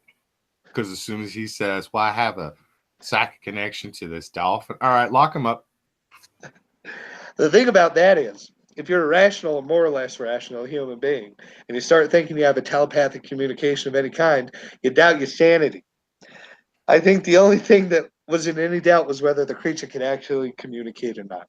And the only guy who did doubt it was the bad guy. What was his name? I forget. I thought it was a good movie. It was enjoyable. I thought it was a little long, especially toward the end. A flaw of a lot of movies. Now you sound like a New York critic. Sorry, sorry. It's long. I thought it was a little long. I didn't like it. It's like, hey, you can't give me shit for holding on to fucking accents, all right, Brockus? You're in no position. Fair enough. They'd be better off if they could stick to 90 to 100 minutes. A lot of people have focused almost entirely on the fact that the movie depicts Elisa having sex with this fish man. I'm just curious what your reaction to that is. Given the course of the development of their relationship, it seems sort of natural. Although I must say, I find a dolphin a lot more sexy than that thing was. Then again, I'm not Elisa. Maybe you have to take it where you can get it. Oh. Samaj, if you're watching, don't take that advice. Yeah, don't go fuck dolphins. Don't go fuck amphibious humanoids. Just spend $50 in Nevada. You'll be fine. Okay, so there were a few things being said in the chat while this story was particularly going on. I want to go ahead and actually bring up. Somebody mentioned Twi'leks from the Star Wars universe. Now, I will go ahead and point this out. There are in many different sci-fi and fantasy stories where something that is not human mates with and breeds with humans. If that is possible, they're human enough to still be within our gene pool. Humans cannot actually breed outside of its own species. No species can really breed successfully outside of its own species. For example, if a wolf fucks a fucking big cat, they're not going to have a whole lot of success with actually creating an offspring. And if they do, it won't live for very long because it's an abomination. Nature will take its course and say, we're not having cat dogs. So I'm just saying, Twi'leks can't be a part of that particular argument because, yes, that would technically be interspecies erotica because Twi'leks are not actually human. However, they are fully capable of breeding with humans, so they're within our gene pool. They're human enough. Fucking deal with it. The Asari, same thing. Although the Asari is one hell of a fucking anomaly. You can get into that one because they can fuck anything and make a goddamn kid out of it. They can fuck a stapler and make a kid. Can we also acknowledge Antoine's complete freak out during the reading of the article? That was another thing I wanted to bring up. Antoine has been losing his shit this entire time of hearing the story. He's just, I think he's sitting in front of his computer just with his hands permanently up in the air. Somehow he's typing with his feet, but like his hands are up in the air. And he's just like, he gave up. He's like, I don't know what's fucking happening anymore. What is life? Don't forget to smash that like button for dolphin fucking guys. Yeah, oh my God. Smash the like button for the dolphin fuckers of the world. Oh, they're saying my voice is not helping the creepy factor. Well, that is the point, motherfuckers. So enjoy it. Just embrace the cringe. Let's see. But to me, the fact that this won Best Picture is just astonishing. It just shows to what degree it really is fantasy. Why do you say that? Because I don't think there was a documentary made a couple of years ago. I'm trying to remember the name of it, of what it was now. I think it was Zoo. And it was about this incident where this Boeing engineer went out to the zoo farm in the country and got buggered by a stallion and died. And though that was a very artsy movie in the way it dealt with the subject, it was still, I think, a quadruped. What? As long as apparently the object of your desire is a featherless biped, we're not going to let a few gills or scales stand in the way of true romance. Seems to be Hollywood's dictum. Quadrupeds? No. Animals with flukes? No. But if it looks like a man, ... You said you find dolphins a lot sexier. Is there any specific quality about dolphins that is more appealing to you than what was in the movie? Let's face it, the whole concept of a gilled man comes from the fact that they didn't have CGI in the 1950s when they wanted to make Creature from the Black Lagoon. They had to use a guy in a rubber suit. This dictates a sort of anthropomorphic form to the creature. A dolphin's form is non-anthropomorphic. They don't have any legs. Their limbs are flippers. Their nostrils are a blowhole on the top of their head. Their buttocks have become powerful flukes, and they can swim at 20 miles per hour. They are the most radically divergent, one of the oldest of all mammal species from the main mammal line. They're sleek, they're smooth, they are interested in us usually. And they can be if they want to be, as I found it with Dolly, the dolphin that turned into the character Ruby in Wet Goddess. That's his book. He turned the dolphin into a character in his book. Okay. They can be very discriminating and very, very delicate and gentle with a human being. When she would open her mouth and run her teeth very lightly along my arms and legs, the hair on the back of my neck stood up. I mean, it was amazing. And to have gone through the whole process where she started out expecting me to respond like a male dolphin would, until it finally had somehow gotten through to her that she had to be more gentle with me. And to see her respond in that way was haunting. It was haunting. That is the kind of intelligence at work in the dolphin mind. Holy fuck, dude. This is kind of breaking my brain a little bit, fucking reading this. Okay, so a couple of things I have to bring up in the chat. Rob, your brother is a sick bastard, but he has a point. I bet incels would be more would have more luck if more of them hit on dolphins. Probably. Accurate, Mark, you Yes. sick bastard. Accurate. And then fucking Antoine is still losing his shit in the chat. This guy's a true romantic. He takes rape of animals seriously. He brings candles. Fair enough. They're saying my voice is awful. I know. I'm doing my awful voice, guys. I'm doing my awful voice. Are we just for almost you. done? Are we almost done with this nightmare? Yes, we're all. Yeah, we're almost done. I don't care what else we move on to as long as it's away from this. We can move on at any time. We got three. No, we got like 6 or 7 more questions, but they get shorter. They start turning into like 1 or 2 sentence answers. I almost wish that we had Antoine listening actually in voice during this conversation, so we could all listen and freak out and get some really good giggles out of it. Antoine freaking out on It's entertaining. streams, it really is entertaining. Just because like somebody will start with a story, just a casual story, like, so I have this story of this this feminist, and he's just like, all right, what's the story? And then you get into it, and he's like, wait, what? No. He starts with a high-pitched no, and then goes to no. Like, he has to assert himself. He's going down octaves with every no. It's fucking hilarious. It's like they're really trying to do horrible things to him specifically, and he has to fight them off, but he's holding like some really fragile package or some shit like that, and he'll die if it breaks. Or he's talking to a bunch of children. It's like, no. Go sit in the corner. Oh, those were always some of my favorite Antoine videos when it sounded like he was sounding like when it sounded like he was talking to children, because he was just like, you are so dumb, I have to actually revert to as if I was talking to my own child. Okay, here we go. Okay. I don't know to this day, and I refuse to speculate about why she might have wanted to have sex with me or a human being in general, but somehow she devoted a lot of attention to me. And over time, I came to find it flattering, especially when nobody else was paying attention to me. So I can understand how Elise felt in the movie. Does the fact that Dolly was a female have anything to do with your attraction to her? Do you think you'd be attracted to male dolphins? No, I wouldn't be sexually attracted to male dolphins. As an adult, I'm heterosexual, although I cross species lines. As a teenager, as I wrote about in my memoir, there was a time in my life where I was jerking off to the family dog, a male poodle. But it wasn't because I was gay. It was because his excitement got me very excited, and I found it was pleasurable for both of us. If the female poodle had been as responsive as he was, I probably would have been boinking her.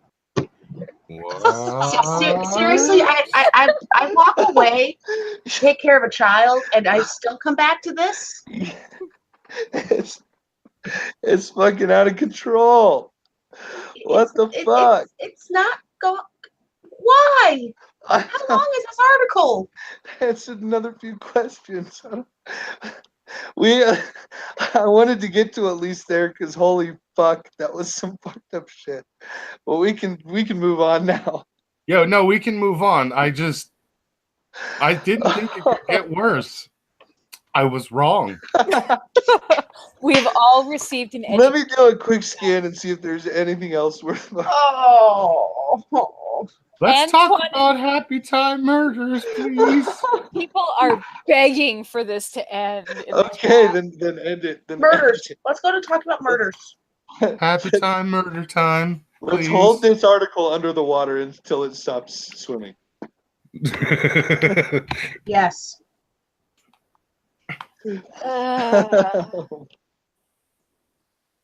That was Huffington Post, everybody. Huffington Post. Thank you very much. Whee! Now go away. Go away. Wait, is there a bestiality person in the Huffington Post? Is that like officially? Apparently there is.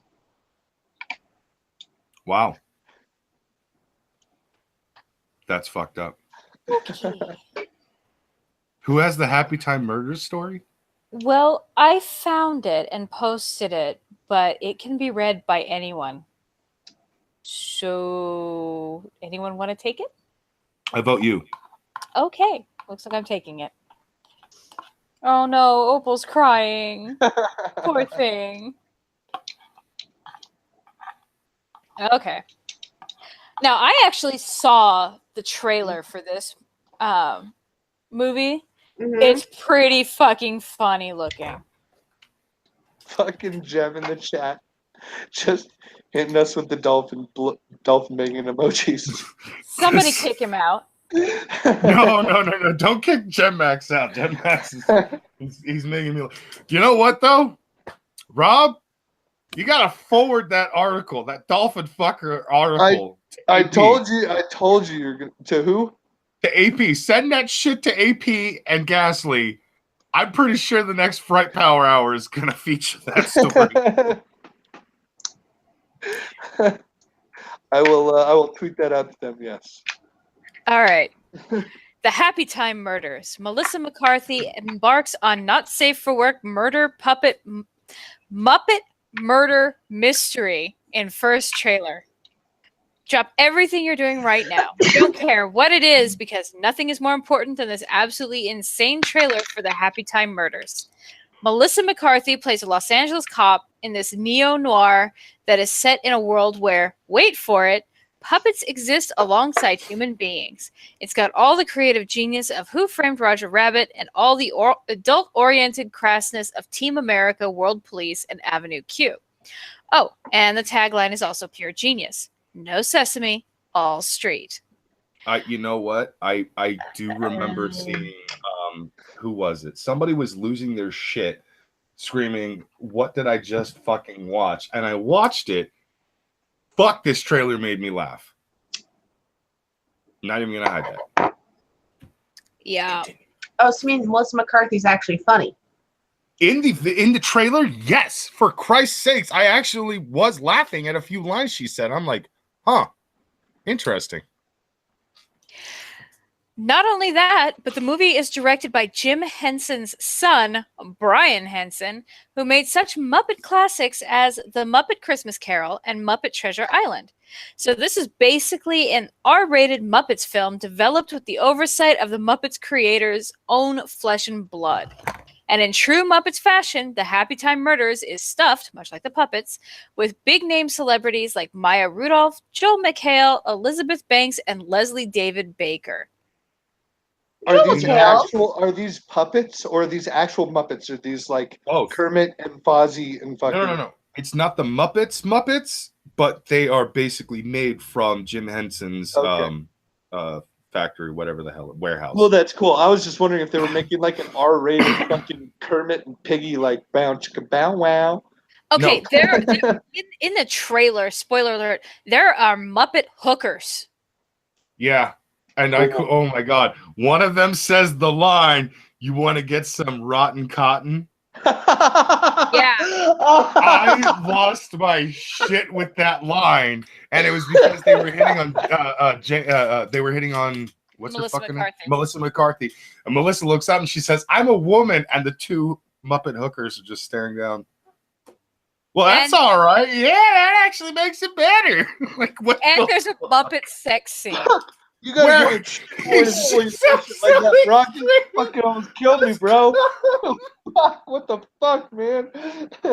No, dude, seriously, this trailer actually was fucking hilarious. The problem is, I think that's gonna be the funniest thing about the movie.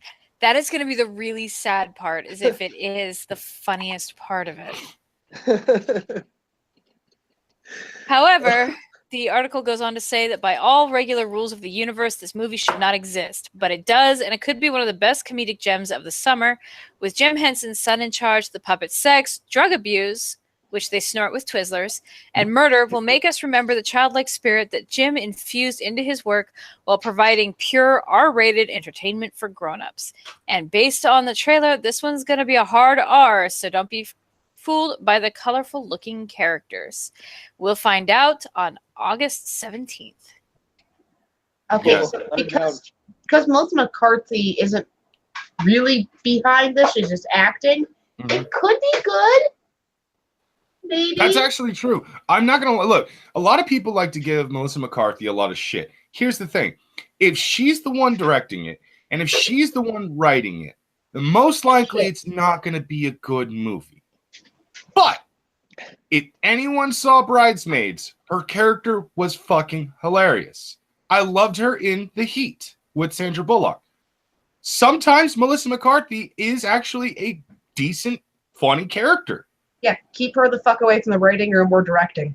Pretty much, yes. Just don't let her fucking write. Don't even let her fucking ad-lib shit. Like, sometimes her ad-libs work. Most of the times, it doesn't. It doesn't. Ishtar or Ren, can I make a request? What? You may. Can one of you read Mark's comment in the chat in your best automated phone lady voice? Sure. Ren, you want to do that? Because it'll be funny. All right, I'll read it. Thanks for calling Hooker Phone. Press 1 for Muppets. Press 2 for Dolphins. To repeat this message, press 0. Boop. I pushed 1. And I want some of that rotten cotton, baby. And Antoine Spy was good, mostly because you had the one guy who always plays a driver in it. He was the best part of that film. Was that Jason Statham? Yes. Oh yeah, okay, yeah. I really like Jason Statham. But yes, Melissa McCarthy can be good in movies, in comedy movies, and such like that. Yes, like Spy. As long as she's terrible, just like as long as she's just the talent. If she has no creative control, if she's not part of the writing crew, if she's not actually, co-directing all that shit, then the movie might actually be decent. Again, I actually enjoyed The Heat. I actually enjoyed Bridesmaids. A lot of people hated Bridesmaids. There are a lot of people that are very crucial of Bridesmaids. And I'm like, dude, 4 fucking women sat down in a goddamn room and wrote out a scene where 7 women got fucking extreme diarrhea and, food poisoning in general, and either threw up or shit everywhere. One of which did it in a wedding dress in the middle of the fucking road. I'm sorry, that's fucking funny. If you say so. It's fucking... If you say so, dude, I did not find Bridesmaid entertaining at all. Well, Kristen Wiig's character was very boring. She always plays the same fucking downtrodden, I can never get my life together character and shit like that. For the most part, that main story pissed me off. I didn't give 2 shits about Kristen Wiig's character. I think it was honestly just the side characters that I got a kick out of the entire movie. It was just the side characters that were making me laugh. Like, Melissa McCarthy was so obsessed with getting puppies that she actually drives away with like a bunch of puppies. And I'm like, no, I would have done the exact same thing. You do not offer a free puppy at a wedding and expect me to take only one. Bitch, I'm taking 7. It's like Pringles up in this bitch. And yet, Brackus, you complain about dogs barking.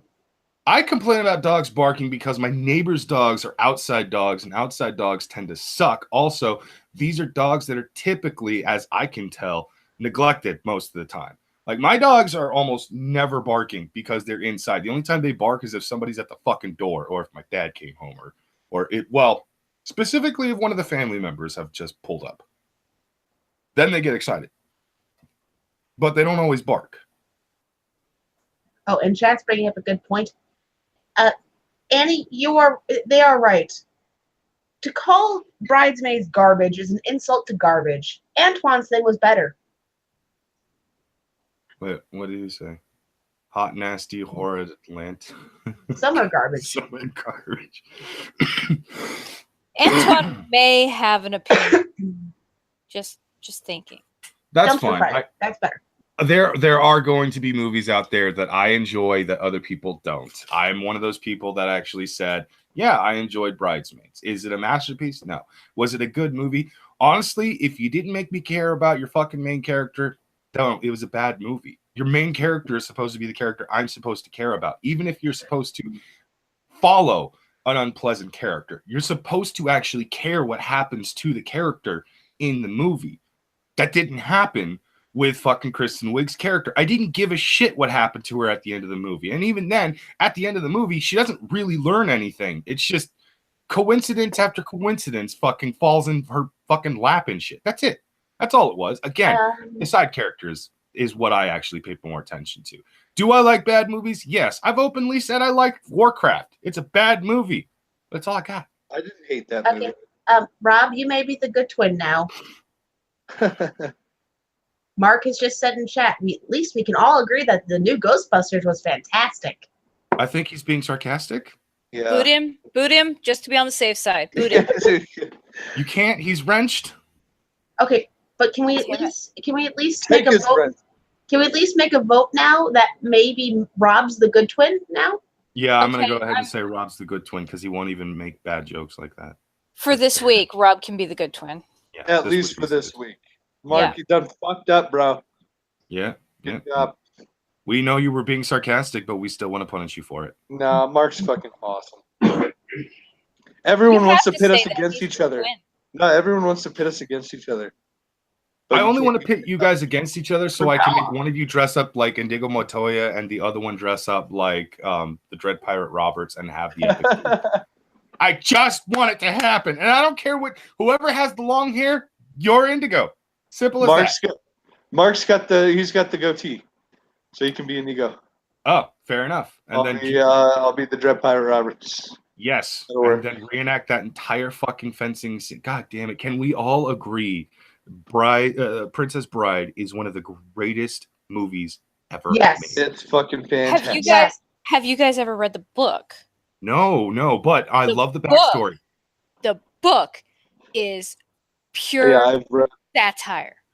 Yes. It And is that book's awesome. amazing. They go on and on Oh. about hats and food and like all the like the actual Princess Bride. If they took what was in the movie, it would be like a third of the book.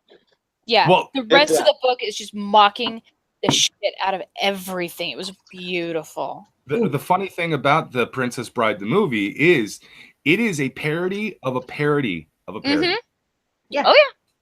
Because I guess the original, as pointed out, as the original book is a satire, an almost parody of like those times and that kind of story and stuff like that. And the man, the grandfather who read the story to the little boy would do an abridged version of the fucking book, and he told that story to his to his grandson.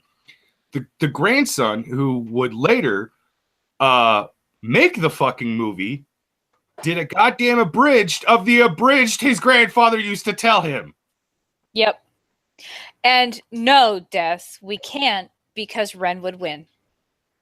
Wait, what? No. She's saying to get Mark and Robert to No. wrestle in Jello. Death says, can Ren and Ishtar Jello wrestle or lingerie wrestle? Why not both? Because Ren would win. She's gonna win the wrestling, It's but I'm pretty sure nobody cares about the actual outcome of who gets the I pin. think everyone would win in that scenario. Yeah. And every guy would have to be careful to like dive to the mat to actually like, do the 1, 2, 3, because there is something that we need to make sure we don't accidentally jam up inside us. what? There'd be a lot of guys crossing their legs. Oh, yeah. Don't fall onto the fucking ground to do the 1, 2, 3 unless you want to break your penis, Rob. Is what I'm getting at. You go doggy style, bro. You just hit your knees. You don't have to hit go. You don't have to go flat, bro.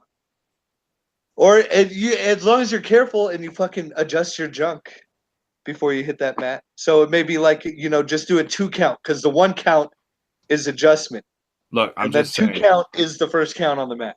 If I'm reffing that match, chances are there's going to be at least, I don't know, 10 times I've missed the actual count because I'm just not focused on that.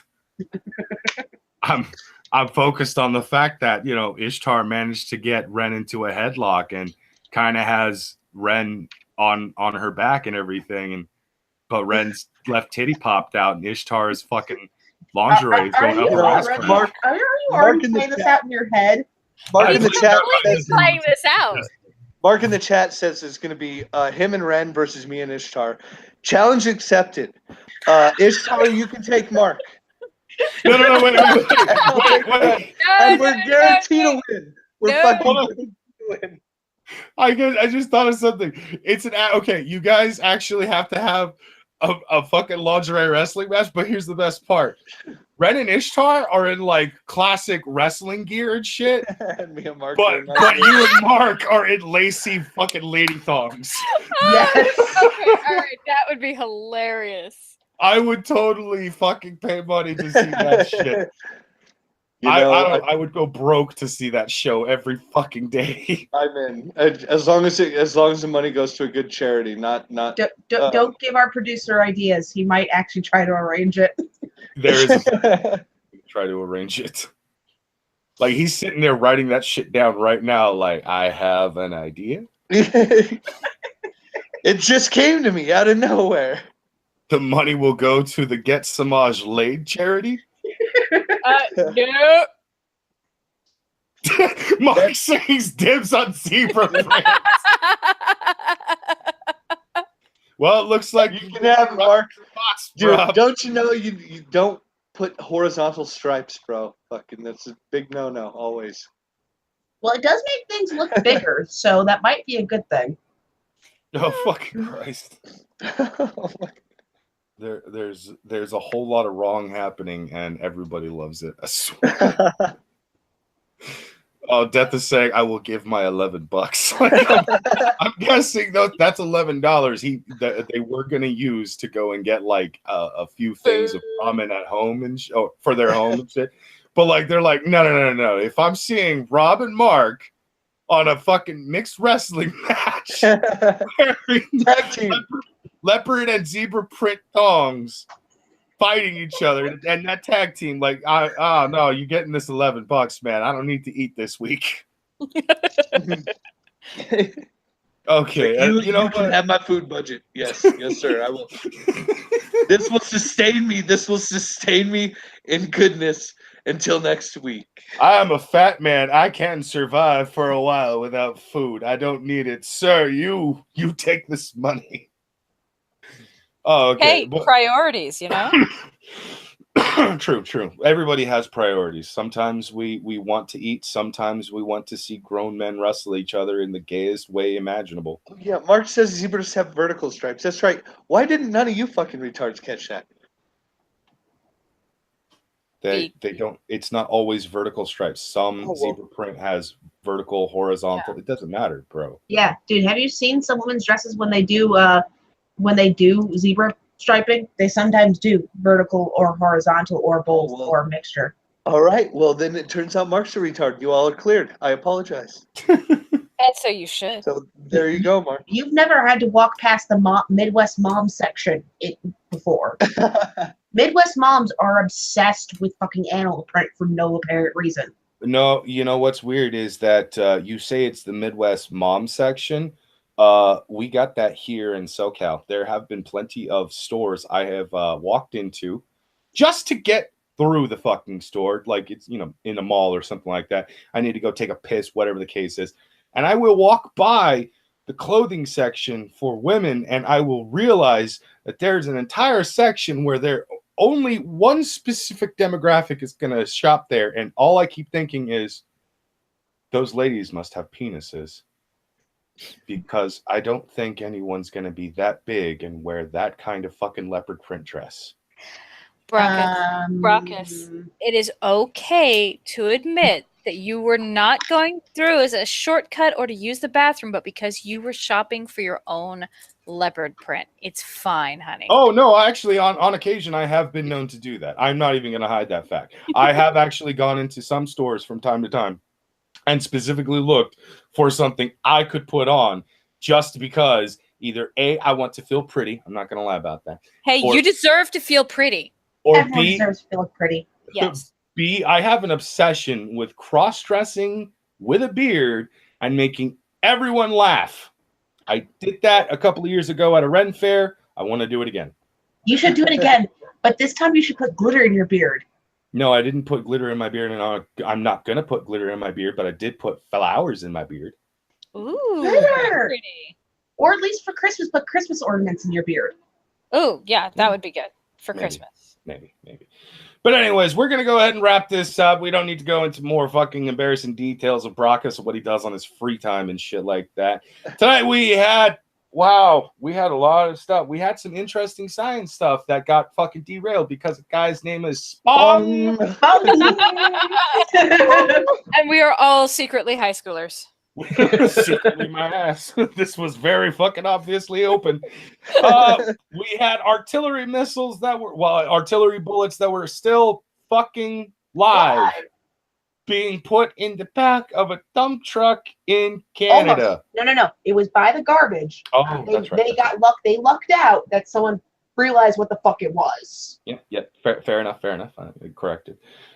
We talked briefly about the royal wedding. Not so much the royal wedding itself, but a little bit of family history with that particular family. And, the Anne Boleyn Wincest. died. Yeah, the Anne Boleyn dying and all kinds of crazy other shit. We talked about Happytime Murders, which is a very interesting looking movie. Probably might suck, and the funniest thing about it will be the trailers. We talked about what else did we do? We talked about dolphin fucking. We talked about greased up naked men with erections. Mm-hmm. We talked about crazy fetishes with that very same story. You learned the most amazing things on this stream. And tonight, I think everyone was just a little more brain dead. And we got the greatest idea for an underwater Italian restaurant. Absolutely. And also learned that Brockus likes pretty panties. I do. Actually. I'm not even mad at that fact. I would love like a leopard print banana hammock thong for myself. I would love it. I would insist on pictures.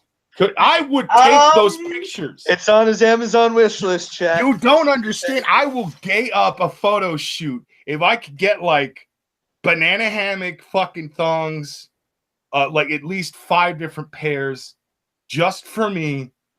I think my size should be a large because I got a 42 waist. 40 to 42, somewhere around there. Zell, Cunt, get on it. But yeah. Start shopping. If I get some of those things, I will do my own little gay ass photo shoot where I model that shit off in the gayest poses imaginable, and I will post that fucking thing all over Twitter. But so popular. With that being said, we're gonna go ahead and close this down. Good night, cunts. Take it easy and get the fuck out. Good night. Night.